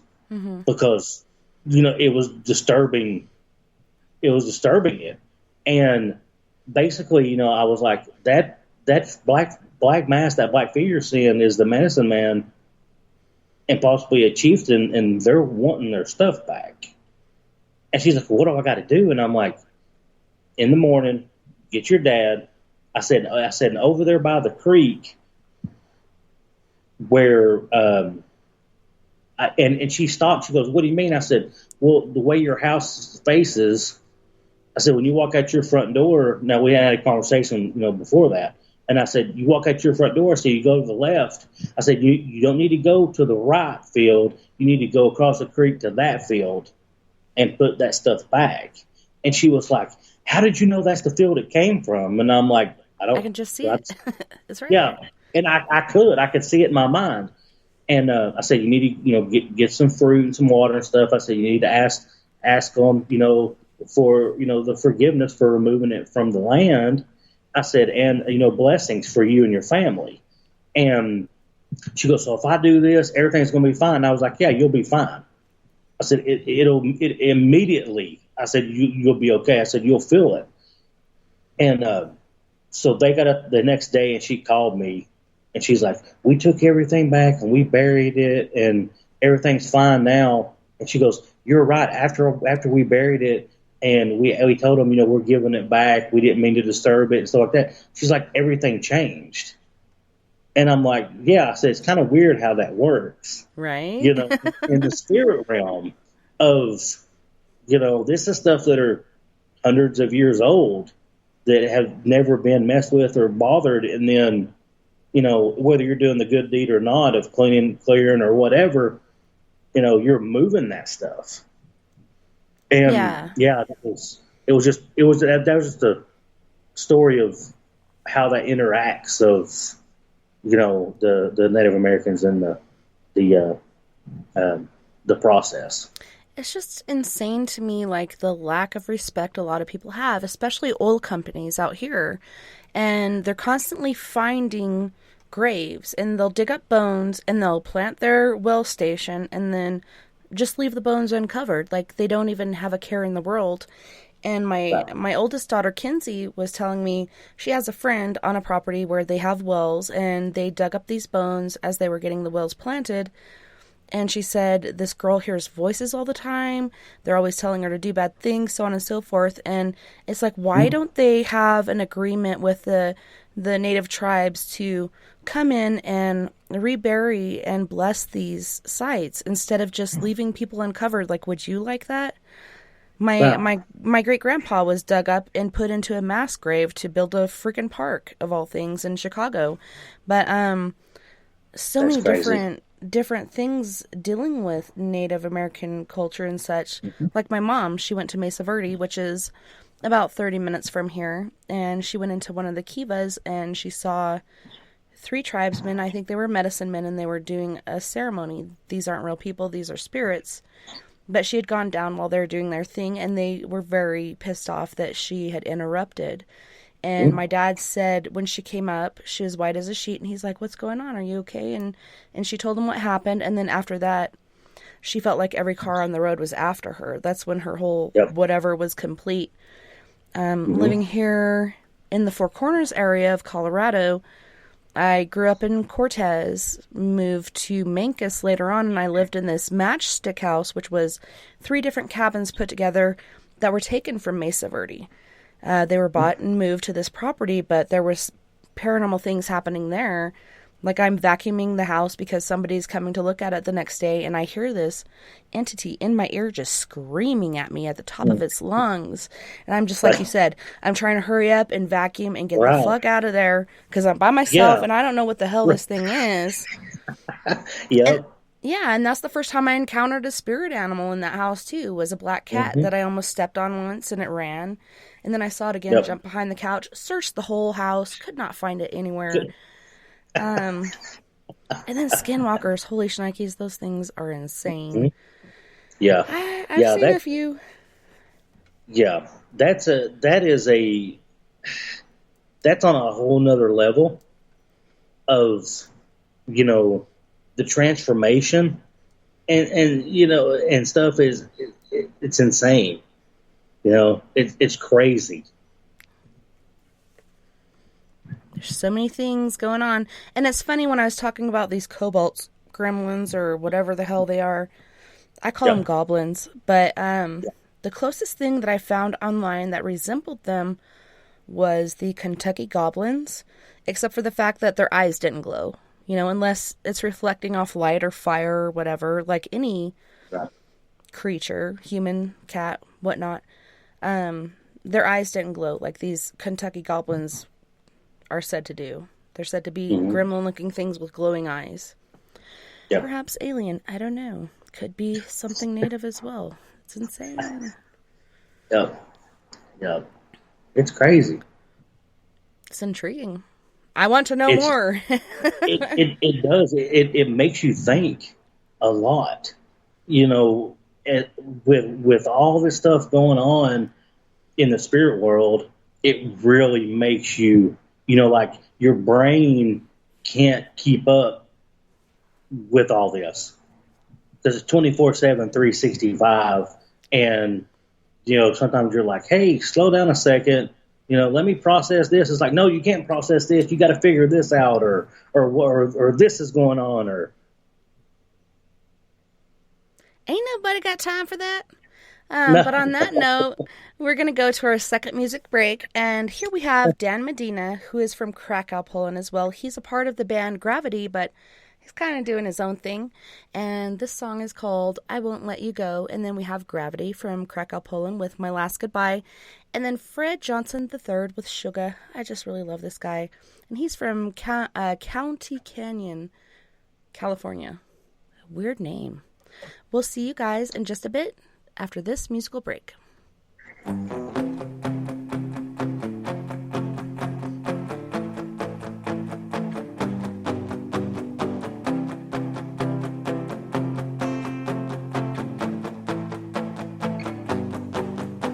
Things can't be unsaid. Streets of these are going to dead end. Listening to waves on windy days, standing by the wall, making sense of it all. So alone in the dark, all alone in the dark, all alone in the dark. You're alone in the dark. 'Cause I won't let you go. You're so far away, always with my soul. I won't let you go. Oh, you're so far away, always with me in my soul. Yeah, yeah. Looking for a reason, not a lead. Mystified, lives inside a world selling us all. Oh, she's alone in the dark, all alone in the dark, all alone in the dark, so alone in the dark. 'Cause I won't let you go. I won't let you go. You're so far away, always with me in my soul. Yeah, yeah. And I won't let you go.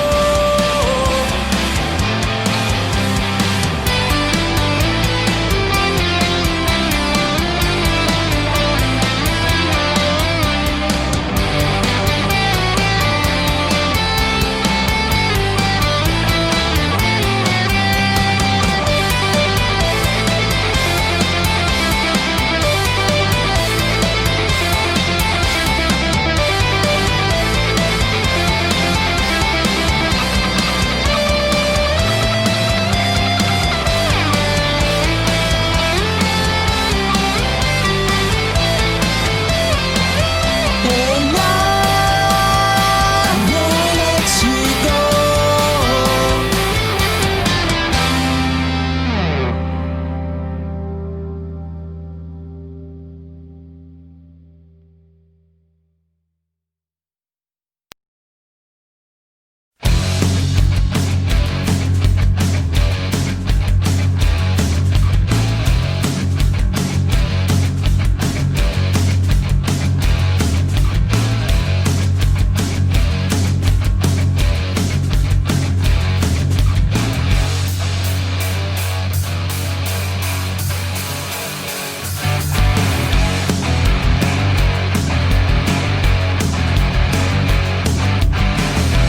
Here I am, knocking at your door again, running in circles, losing my head.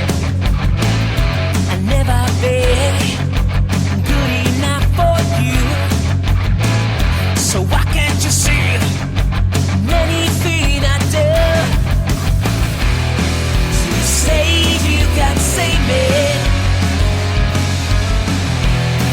so why don't you try? No matter what you tell me, tonight I'm gonna say my last goodbye.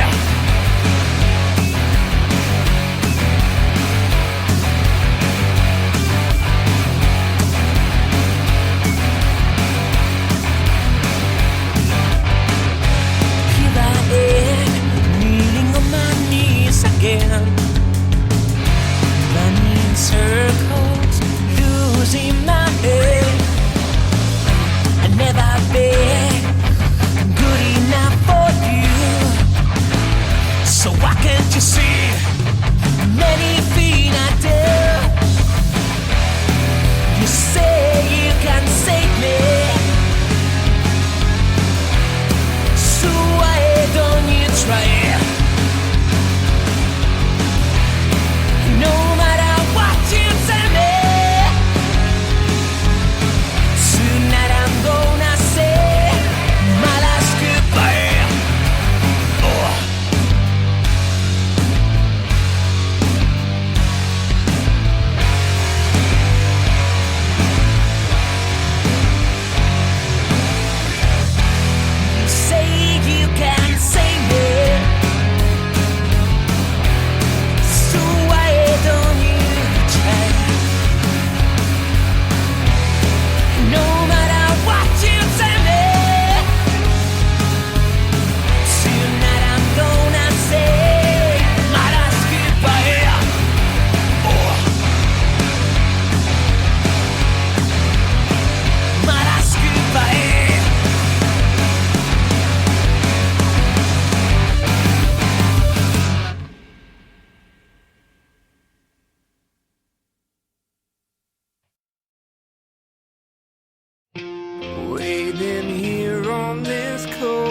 lonely night without you.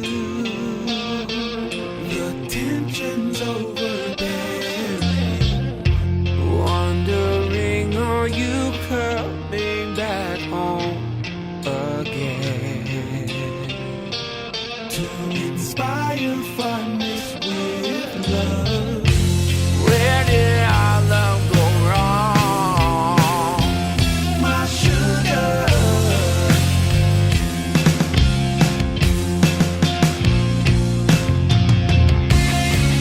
Why did I make you cry? Whispers flow through my mind when I think about you.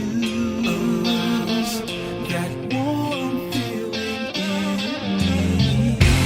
My heart sings a sad song and just melts away.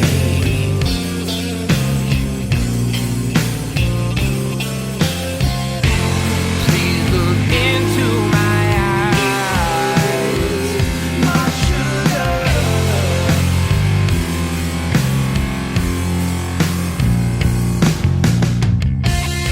There's life in out there.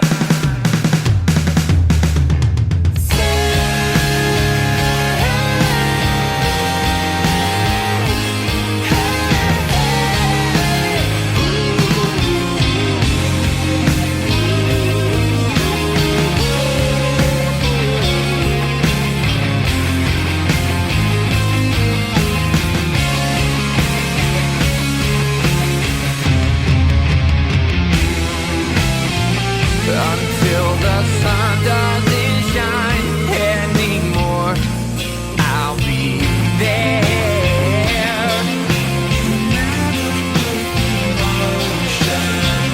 When time is a memory, I'll know this love.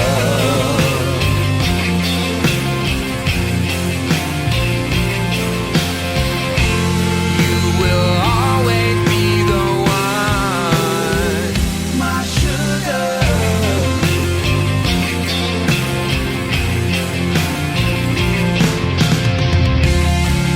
The feeling is so strong. Waiting here on this cold, lonely night without you.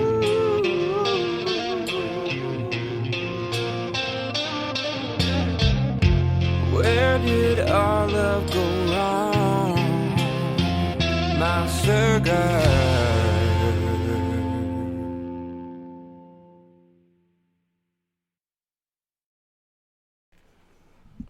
Welcome back, and thanks so much for tuning in tonight to We Are Paradox Media's Late Night in the Rockies. Tonight we are joined by Hollywood, or aka Jason Fife. Welcome back, and thanks so much for hanging out with me. Thank you, Tessa. I appreciate it. I've been having a really good time, and I'm so grateful to Alyssa for introducing us.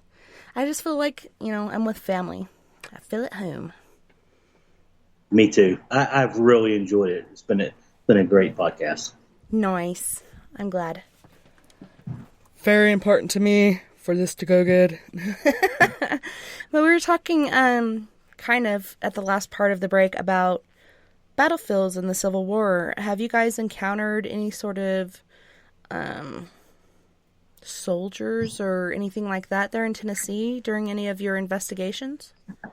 Not on any of our investigations. I've had a personal encounter with one, and actually, it's actually one of my spirit guides that I came to find out. And when I first moved to my residence I'm at now 20 years ago, at night I kept hearing these like loud, clanky boots walk, and I've got hardwood, so I didn't think much of it. And it's funny because me and Craig would hang out all the time, and we still do, but he would come up here and we'd be on the front porch or whatever, hanging out. And you could open the door and you would hear it, and it was like this loud, just boom, boom, boom, boom, and he was like, dude, there's somebody in your house. And I'm like, there's nobody here. And, I was like, oh, you mean the footsteps? I was like, man, it ain't no big deal. I said, I hear it at night all the time. I said, but it always stops at my bedroom door. I'm not really worried about it, And so we come inside, we'll watch TV and stuff, and he was like, yeah, he of course, Craig being a military veteran, he was sitting there, he was like, well, I'm gonna call him Captain, and he really needs to like chill out with the walking and stuff because it's kind of annoying, and then all of a sudden we hear it again, and we both kind of looked at each other and started laughing, and I'm like, all right, dude, I said, I guess your name is Captain from here on out, and that's what I've called him for the past 20 years, and I hear it. I mean, it's weird because I've seen him once. I've seen him one time in 20 years, and full dress, hat, big stirrup boots, and I've come to understand him, I think, as much as he has me, but it's a pretty good relationship because he watches over things for me, and he's actually went on investigations with us before to keep us safe. Oh no. I'm sorry. I think the cat's at the door. Hopefully it's not outside.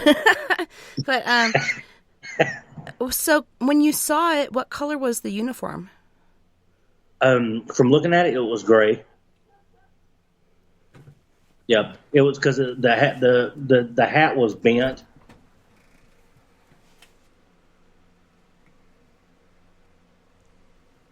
It's interesting because we went on vacation to visit family in Arkansas, and we went to Prairie Grove Battlefield, and the first night we went in, there's no gates closed or anything like that, so we thought it was like free reign. Went in, and we're checking out all the sites, and there's so much different activity going on all over the place, and we get to the home that was there at the point of the Civil War and then burnt down, and then they rebuilt on the... That's weird. Something just moved on my desk.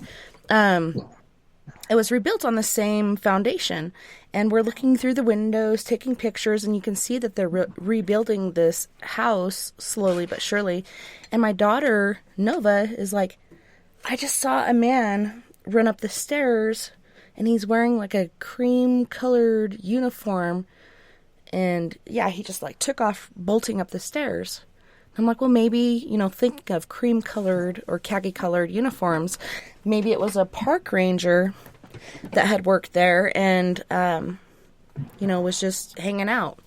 And then the cops chased us out, of course, because we didn't have permission. And then we went to the museum the next day, and we're walking around as they're clearing our paperwork and such, and we see this uniform that they call it butternut or something like that, butternut. And it's like a khaki color. It's kind of orangish khaki colored with gold embellishments, like gold buttons and everything. So that was pretty intriguing. We had actually seen the major or whatever he was that had been there on that site. And it's interesting because when you think of the Civil War, you think blue and gray. But these guys were a different offshoot, so they had their own colored uniforms. So that's why I didn't think of Civil War at first, because I had not known that at that point. It was something that I had learned, but it was so intriguing. We actually spent 3 nights there investigating, and the last night you could just feel all the spirits surrounding you and kind of like, okay, you're done, get out of here. Right. We've had enough. Yeah, that's... we went to a... which it's right inside the Tennessee-Kentucky line, but it's right inside Kentucky, and it's called the Wildcat Battlefield. And it's crazy. I say it's crazy because it's like getting to it is like you have to drive up a mountain, go across like 4 sets of railroad tracks, and it's like 30 minutes off the main road. And we were actually coming back from Scarefest one year, and we saw it on the way down, and we're like, well, dude, we're going to stop there on the way back, and check this place out. And so on the way back, when we stopped, and once we got up there, it was the energy and emotion was. It's hard for me to describe it because they still have reenactments and stuff there, but when you're driving down, you look over to the left and it's a big open field, and then it kind of curves around beside it, and that's where the actual battle took place. And then there's a little overlook, but once you drive up to the overlook, there's like 3 stone, I guess, monuments with all the information of talking about the first soldier from Tennessee. First Confederate soldier from Tennessee joined. That was their first battle, the first infantry or whatever. It was like the history on it was, I never knew it existed, and just the history and it being so close. But when you're standing up there just looking out, being empathic, it's like the rush of emotion was almost too much. Just the feeling of being there.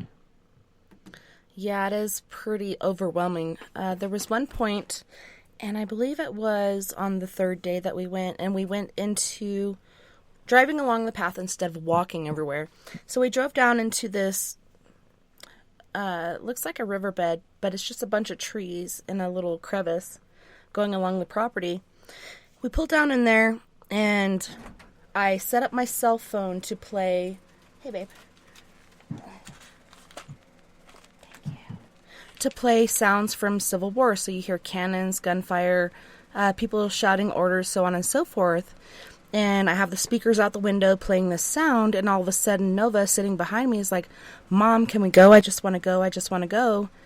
And I'm like, don't worry, nothing's going to hurt you. And she's like, no, I'm not afraid of what I'm seeing. I'm afraid of what I'm feeling. And she was not only seeing this soldier run by the car and duck into the tree line, but she was feeling his anxiety. And so I felt kind of guilty for trying that experiment because I feel like it woke something up and it caused some discontent. Yeah.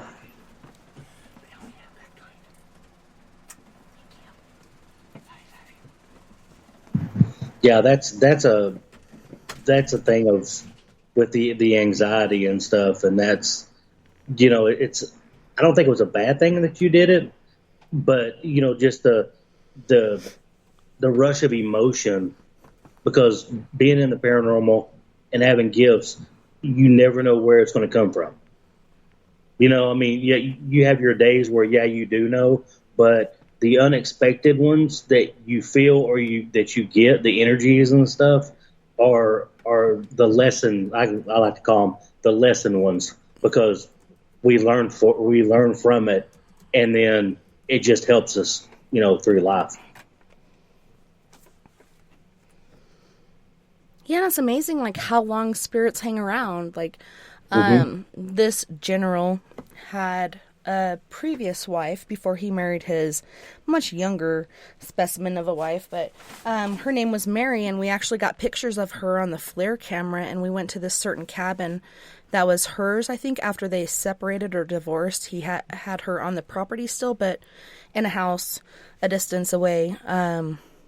But she was there, her kids were there. Like, it was insane, like, how the equipment was going off and how active they were, even being hundreds of years old in the spirit realm. People talk about spirits kind of losing their mind or whatnot because there's really nothing to work towards, or whatever the case may be.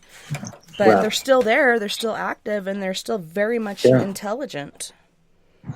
Yeah, you're right. I mean, it doesn't ever change. It's the same as when they were alive. They're just going about their day. They're just going about the same things. Day in and day out, just like we are. My cat is driving me nuts. Mr. Baca. Chewy, quit chewing on my cords. You can't do that. I'm going to have to boot you, dude. My producer, he's out of his mind, I swear to God.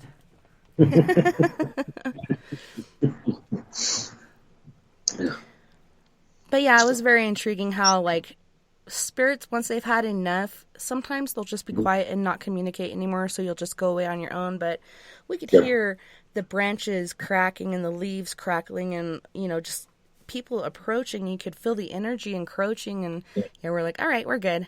We've had enough. Yeah.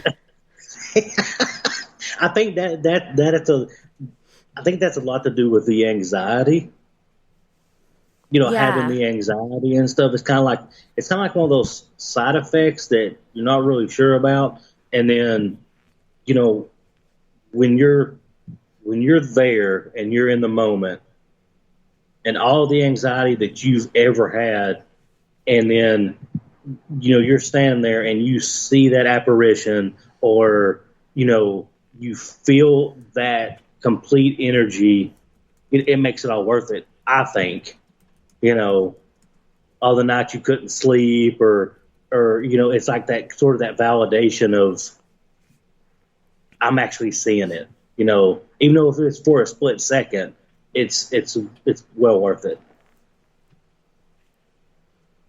Yeah, and there's different realizations you have, as far as, okay, when I was younger and I lived upstairs on Elm Street. We used to live lower down in the street, but we moved up next to the school, and I had my room upstairs, which had a kitchen and a bedroom and this closet that was attached to the attic, so it was really kind of creepy, and it went along the whole length of the upstairs. I actually lost a hamster in there once and then found it at breakfast one day, but I would not really experience anything there except for I would hear somebody walk up my stairs, and then I could see a darkness at my door, but never really saw a figure, but I could feel them just standing there staring through my door at me. It was really not cool. But going back to paranormal investigation, what sorts of tools do you guys like to use on the job? Do you have a favorite? It's honestly just, we don't really use any high-tech equipment. We have cameras, we have a DVR system, and we have our voice recorders, and that's really all we use. And then, of course, no, go ahead. Have you ever used dowsing rods? Yes, we have. What do you think about them? I think they work. I mean, the couple of times that we've used them, I mean, they've been spot on. I mean, they're you know, the questions and stuff, that it's like they work. I think they do. It's amazing. Like, when I was younger, my granny taught me how to douse for water with a hickory stick or an applewood stick. I can't remember exactly which one it was. But, you know, she taught me the whole method of that. And then about 7 years ago, I went to Las Vegas for the first time and decided to take my oldest daughter on a paranormal investigation with me. And that's the first time I ever encountered brass dowsing rods. And it was just amazing, the energy you could feel through it. And at one point, it felt like they were so heavy, I was like trying to support them and hold them up. It was like your wrists were gonna your wrists were gonna break. Yeah, I'm like arching my back because I'm like going down, like, and I'm shaking really bad. And the lady's like, "Are you okay? Like, what's going on?" And I'm like, "It just feels like it's really heavy. Like, there's so much energy. It's really heavy." And you know, I'm trying to keep it up, but I'm starting to shake because of muscle fatigue. But it was amazing, the energy that came through, the answers you got. And it's not just yes or no. You can get directions. You can be patient and do the clicking together for alphabet or numbers or whatnot. But very intriguing. My very first piece of equipment, as well as my favorite, besides my gut instinct. I don't think, in my opinion, a lot of paranormal teams use them. You know, and I don't know why, because it's really an integral tool to use. You know, a lot of people are wanting the grid lasers, and you know, they want to spend. And this is a sore subject, I guess, for a lot of people. But you know, they want the $5,000, you know, IR cameras and all this and that. But really, you can get a set of dowsing rods really, really cheap. And to me, they work really great. It's funny, my mentor, she got like really hyped up on them because she was using mine that I bought in Vegas for $5 each. I think they used maybe hangers and Bic pins to make these. But she was going big, like go big or go home, and she got these really heavy duty copper wires going on, and they weren't working as well because they're heavier, you know, so they're more difficult to manipulate as a spirit, I guess. But it was pretty funny. I thought it was cute. It's like, aw, I love your dowsing rods. But yeah, they weren't very practical. When I was working security, I found a lot of copper wire cut, and so I have a whole thing going on where I can make my own dowsing rods and see how those work. But I'm pretty excited about it. But yeah, it's like the original tools that we've always used that work the best, I think. It is. It's the basics for me is I feel that's what works the best. You know, yourself and your intuition and your gifts, and then you know, if you do have your voice recorders and your camera and, you know, just your basic tools. I've even took steno notepads and pens, and people are like, why do you need 7 of those and 7 pens? And I'm like, you're getting ready to find out, because I'm getting ready to show you. You know, like people, they don't do that stuff anymore because, you know, they want it now, and, you know, they want the playback voice recorder right now and all that stuff. And I'm like, take this pen and this pad of paper and set it over there on that chair. You know, take this pen, this pad of paper, we'll put it over here, you know, and they're like, but nothing's going to happen. And I'm like, how do you know? You know, how do you know nothing's going to happen? And I've had one instance where I actually got a whole line of scribbles, and the night vision camera was on it all night long, and no one was ever in the room. You know, which was for me, that one line of scribble was validation that it still works. You know, no. That's so cool. Have you ever tried that baby powder trick where you like put the baby powder, flour, or whatever down and see if you get tracks through it? Have you had any luck with it? I haven't. And I've even done it here at my house too. I've even done the. I don't know if people even try this anymore, but because we're sort of old school in our methods, but I've even tried the half a glass of water. You know, if a spirit's thirsty, or, you know, they'll drink out of the glass, so when you come back, the glass will be empty, or, you know, there won't be as much water in it. And I spoke with some people, and they're like, well, there's no way we would do that. And I'm like, you know, you might ought to try sometimes, because, you know, it still works. And I've even had it happen here before, you know, at my house. And, yeah, I'm the only one here. And, you know, there's no way that you take a glass half full of water, set it on the counter, and then it can't evaporate that much overnight. And then the next day, you know, when you wake up, you check it, and, you know, there's not that much water in there. So, or it's almost empty.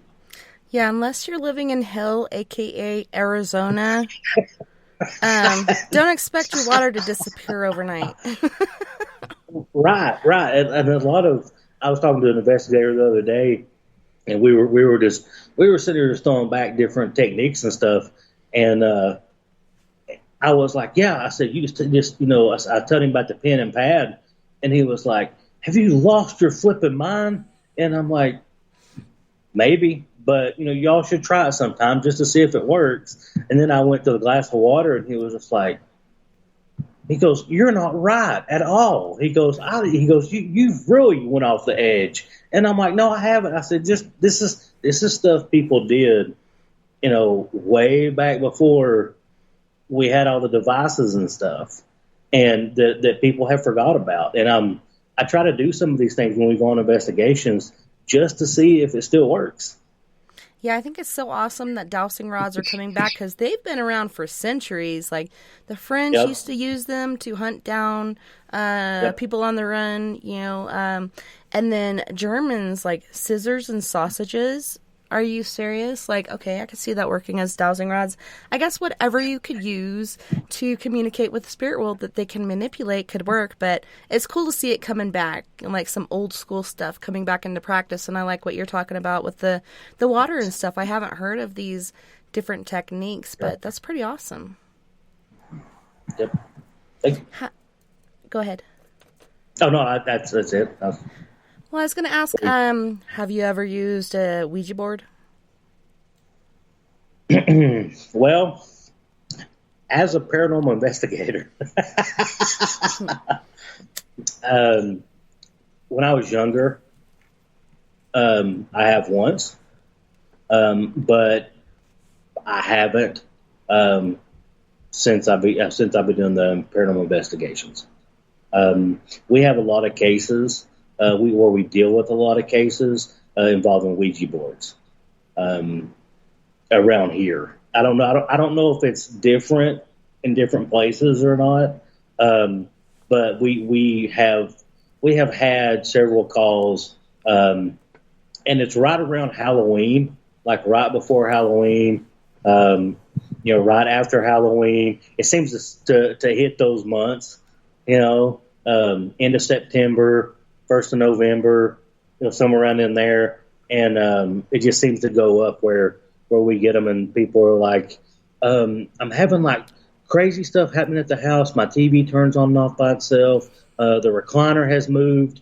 It was across the room, and now it's sitting by the door. Just weird stuff like that." But we're like, "Well, what's going on? What's happening?" Well, some of my friends and I got together.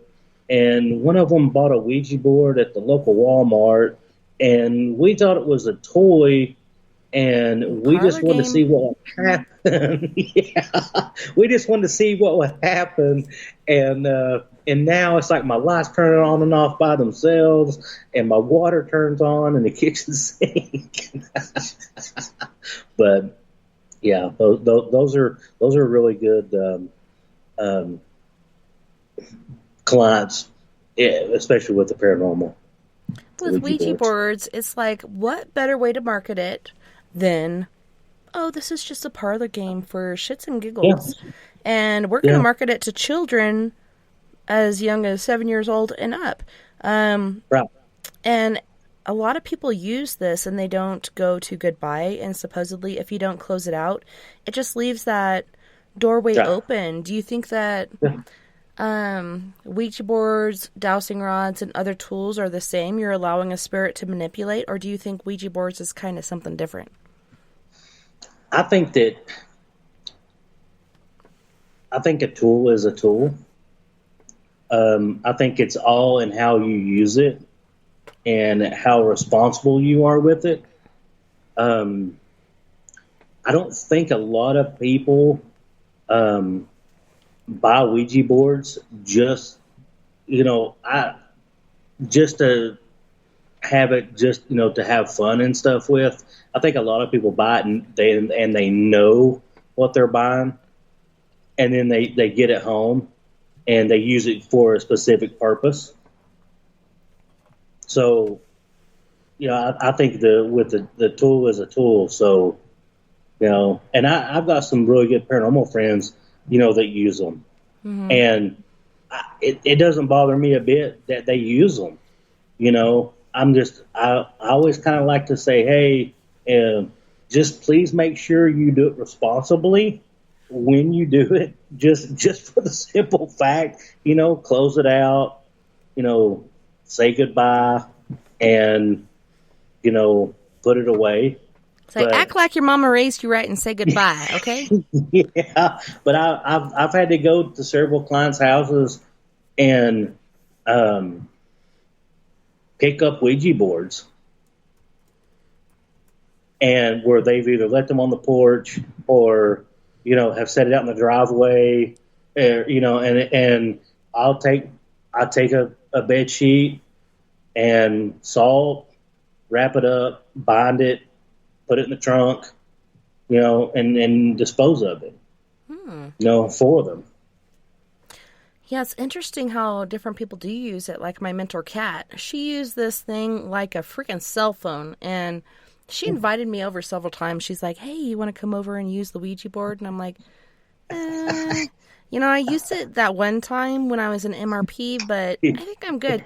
But I'll film it if you want me to. And she's like, "No, that's okay." So she didn't invite me over anymore for that.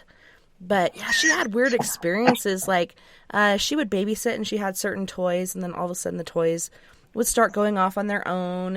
And she said she was in the bathtub one day and she heard this noise, and she's like, "What the hell?" Like all the kids are gone at work and so on and so forth. Like, what is that noise? And she comes out, the drawer's open, and the Ouija board is hanging out. I'm like, Kat, like that shit is serious, and you use it like a cell phone. Hey, dead people, what's going on? Exactly, and that's a big that's a big thing, with people and the paranormal. With I say it, normal people, but everybody else out there, that use it, and they have great results. The first couple of times they use it, and then it's like they get hooked on it, and they're like, "Man, I can't wait. I gotta. Okay, is it 5 o'clock yet? I've got to get home. I got to get the Ouija board out. I got to see what's going on and what's happening." And then, that's the thing is what the way I've learned and I've heard as well is that for every demon that you get rid of, that you banish, there's 7 more waiting to take its place. And I try to be as vigilant as possible and let people know, hey, if you're doing this stuff, by all means, do it, but please do it responsibly. That's one of the things. That's one of my big things. Yeah, and it's not only Ouija boards. Like people get addicted to doing voice recordings. So they'll start doing these audio recordings and communicating with the spirits, and then, like you said, every day, all day, it's like calling your best friend or whatever. Like they're doing it. Yeah. And I think you're giving that energy to that spirit, whether it's good or bad, and it's allowing it to feed off of you, as well as other people within your family. And like you were saying earlier, people going through this feel like they're going crazy because they're the only ones affected at first. And then it'll move on to the rest of the family, but it's very insane. So what do you think about churches that used to be churches, but now they're houses? I don't really, that doesn't really bother me. I feel that like any place like that, a church or, anything like that is holy ground, and it'll always be holy ground. It's intriguing to me. Go ahead. Oh, well, whether it's a church or I have saw where people took churches and turned them into like houses or apartments or condos, stuff like that. And I don't think it's a bad thing. But I just feel that it's always going to be a religious place, a holy ground. For me, it's different because, there was this one house we were looking at that was for sale next to our nephew's house, and it was an old church. And as soon as I walked into that house, I had this stabbing pain through my head. And as I went upstairs, it got worse and worse, and then when I left, it went away. So that was my first experience with a place that used to be a church that is now a dwelling. And then my daughter, Kinsey, moved to Ignacio, which is reservation land, but she moved into a house that used to be an old Catholic church. And she was having different things going on, like the Hat Man She stayed up late one night watching movies and fell asleep and then woke up and she saw what she thought was her boyfriend in his boxer shorts on the floor, like holding his knees, rocking back and forth. And as she looked closer, she's like, it wasn't him because it looked like this particular person was wearing these boxers for an extended period of time. You can tell the the dirtiness of it. Yeah. And he was very skinny, very sucked up. And once she realized it wasn't him, she freaked out and like jumped over it and then ran into the bedroom. And there her boyfriend was sleeping. Shortly after that, they went into the attic. They found a satanic Bible. They found these black rocks that had bubbles within them. They found a bunch of cassette tapes, which they threw away. I wish they wouldn't have, because I wanted to listen to that and see were there like exorcisms or what exactly was on there. You never know. No. There could be anything on there. But yeah, they threw that away, and their friend took the satanic Bible and would carry these rocks around all the time, and she said that he changed a lot. And then after they kind of opened the attic and let all that shit out, one of the ghosts that used to haunt her as a baby that she didn't remember came back to haunt her again, Mommy E. And she was called that because she'd make the E noise. Yeah.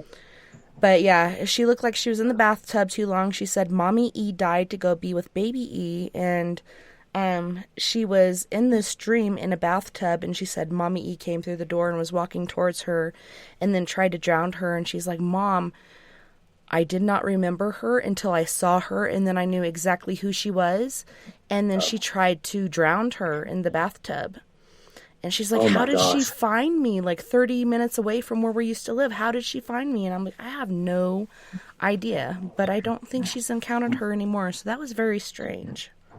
That is, I mean, that's strange, but that kind of goes along with, possible attachments, And when with somebody converting a church into a residential house or dwelling or whatever, you don't know the people that may have done the work on it. Oh, excuse me, or people have done the work on it, or people that's lived there. What may have been attached to them while they lived there, and then when they left, the spirit was like, "Well, I kind of like it here. I've used what I've needed from this person, so I'm going to hang out till the next people move in and then wreak havoc with them for a while, until they move out or something really bad happens." Yeah, and it was insane because she did some research and she found out this house was like a meth house and drug house so many different times, and her and her boyfriend luckily broke up shortly after all this stuff started to happen. He got addicted to methamphetamine and started to be more abusive than he was in the first place.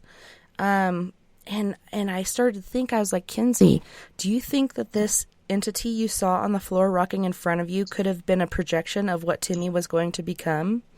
Like, to me, it was like a glimpse into the future.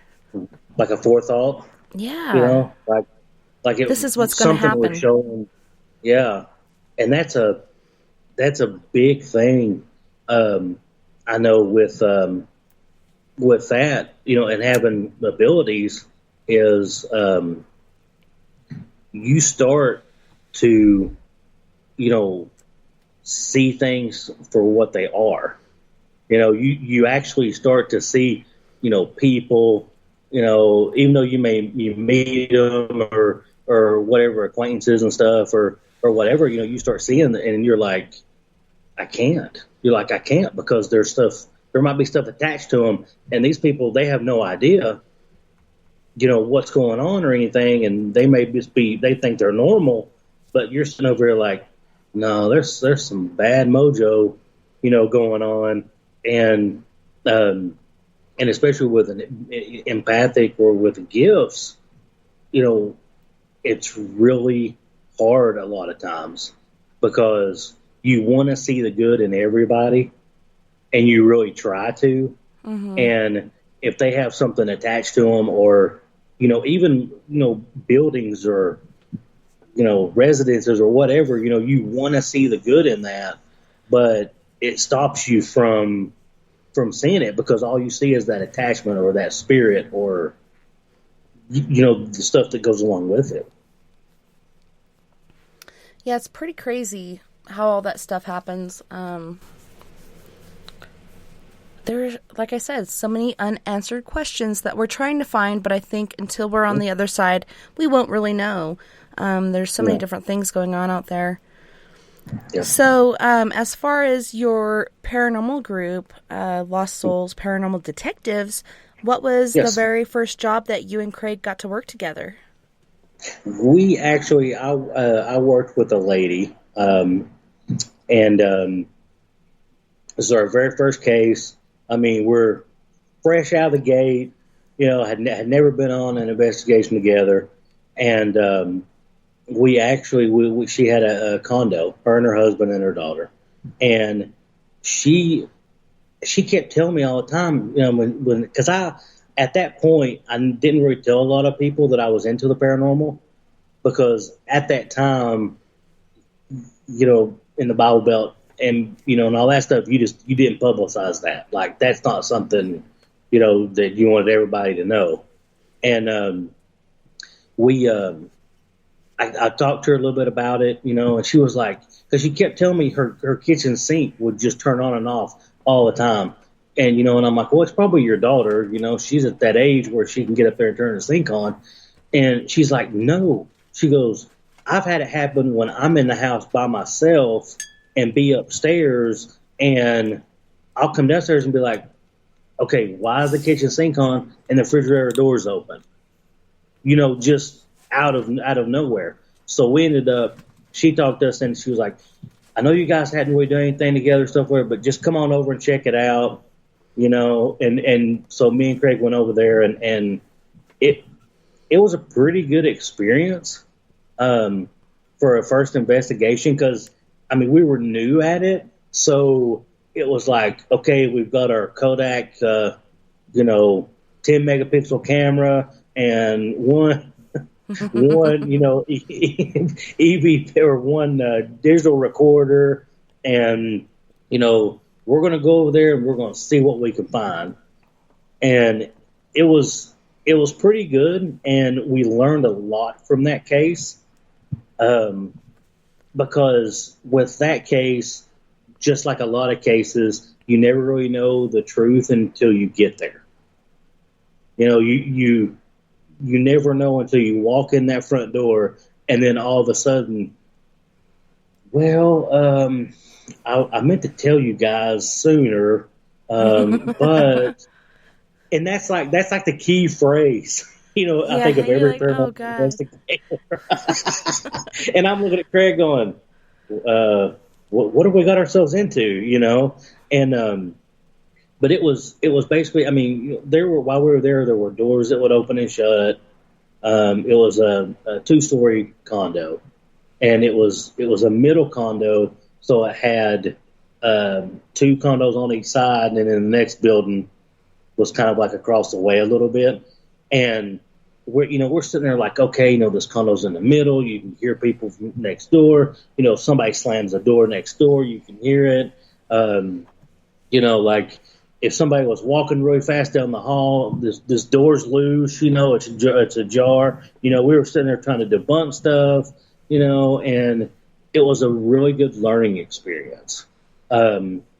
We never could really find out what was going on. We got some pretty good EVPs, but her husband he didn't believe in this stuff at all. Yet. And yeah, and he was really good guy, really nice guy. I mean, both him and her, and it was like she just wanted an answer. She was like, I don't, you.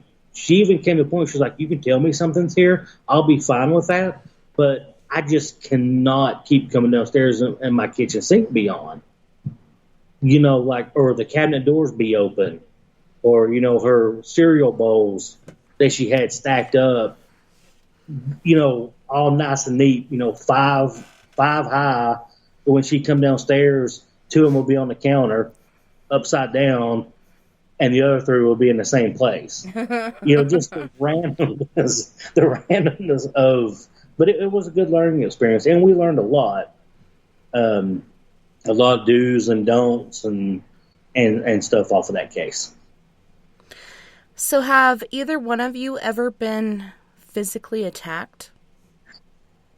Yes, we both have. We've both been scratched multiple occasions. Clothes pulled when no one else is around. Craig's wife, Michelle, we had this on the DVR at an investigation. She was walking out of a room, and you could see like a black shadow figure, like kind of come from behind and sort of like brush up against her, but push her, just like kind of pushed her out of the way.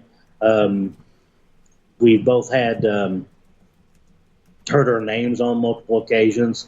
Not on a DVR, but in normal, we're sitting there talking to clients, and I've had to stop before, and I'm like, can you hold on just a second? And I can audibly hear my name, and most of the times I'll hear, we knew you were coming, and that's always reassuring when you're sitting there on the couch or whatever, trying to talk to a client, and then you hear, stuff like that. And we were doing an investigation one time, and Craig was sitting beside me, and we were talking to the client and stuff, and we had a waiver and, like 30, 40 questions, for him to fill out and stuff. And, I was explaining that to him, and Craig goes, my arm was burning. And I'm like, what? I was like, what are you talking about? He was like, no, he goes, I think something scratched me.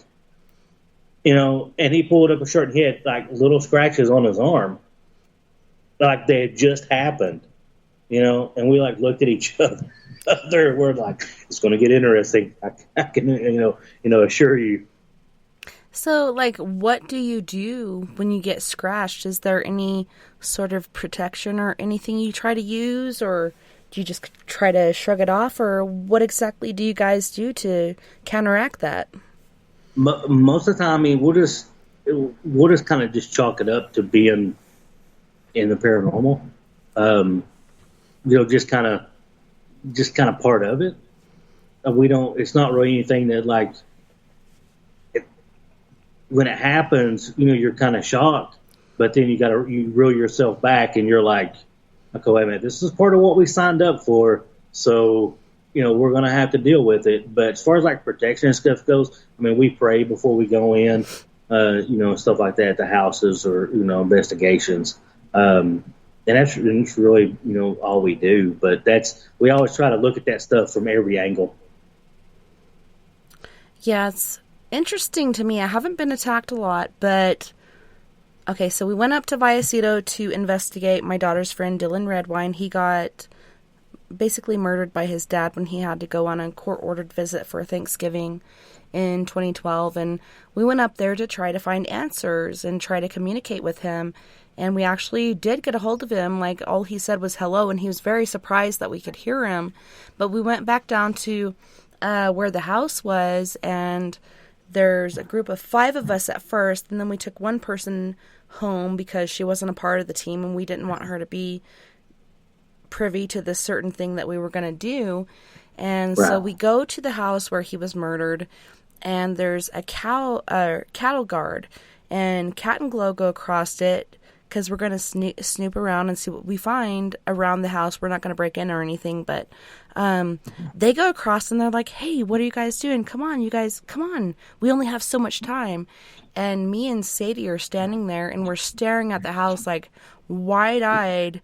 We see something running in front of the windows at an accelerated rate of speed. and there appears to be like a greenish blue light as if the TV's on or something, but nobody's there. And it looked like a dog man, basically kind of like Anubis, but the ears were shorter. Once again, the ears are shorter. And it's running on its hind two legs in front of the window. And we're both seeing it, and we're like, we can't. There's somebody there. There's something in there. And so we called it off, and Sadie and I never crossed the cattle guard, but it was insane. I go home that night, and my roommate, a month later, tells me, hey, you know, that one night you went on that ghost hunt, I was down at Lisa's house, and when you were driving into the driveway, I saw this big black dog thing chasing your truck. And I'm like, dude, you think you could have told me this sooner? Shortly after we did this investigation, I'm sitting there going through my cell phone. I go outside to smoke, and my daughter Lily is like basically clung to me. So she goes outside with me, and we hear this growl.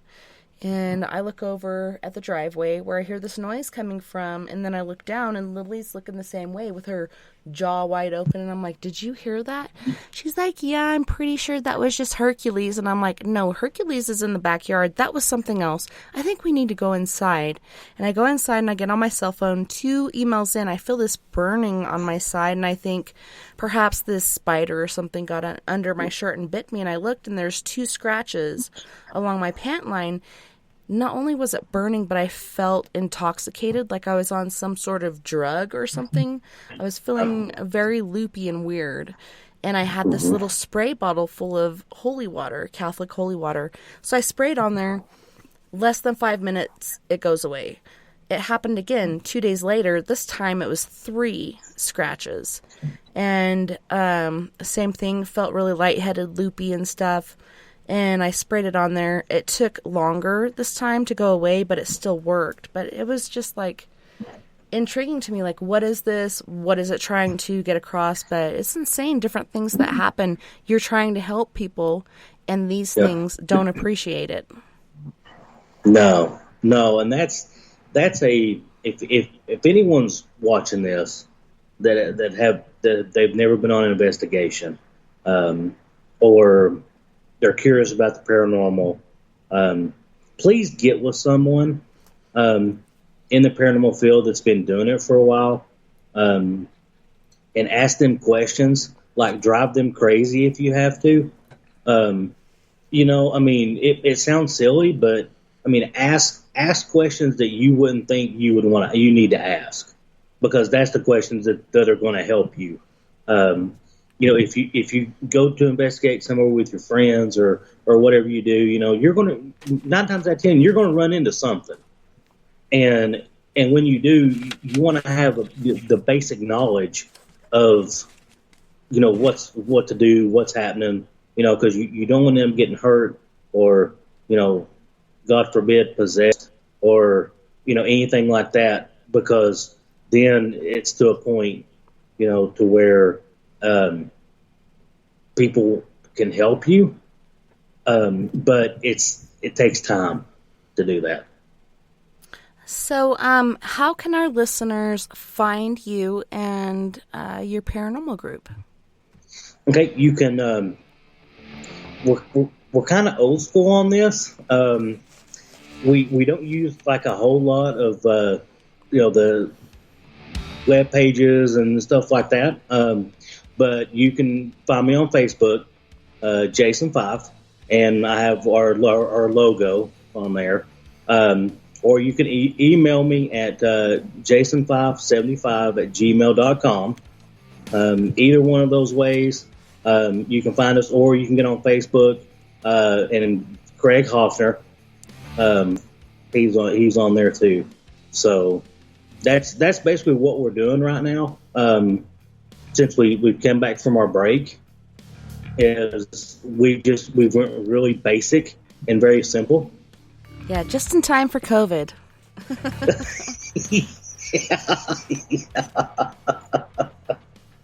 Yep. Well, thank you once more for being my guest tonight, Jason. It was awesome having you, getting to know you, and hearing your stories. I've enjoyed it. I want to do it again because I think we just scratched the surface. I think we have to, and I really appreciate you having me on here, having us on here, And anytime, I'd love to come back and do it again. Hells yes. And thank you to all of our friends on We Are Paradox Media's Facebook, Spreaker, Twitter, Periscope, iHeartRadio, and wherever else beyond the Omniverse that you're listening tonight. I had a wonderful time this evening, and I can't wait to do it again next weekend. We have the Paradox Crypto Forum on Saturday the 18th, and then Mr. Frederick Woodard with his book, Perceptual Hypnosis, on Sunday the 19th. You guys tune in. Thank you so much again. Don't forget, you guys, we're all in this together. Together we can make the world a little better, and together we are Paradox Media, because without you, there is no us. Night night, live and light, take care of my yous.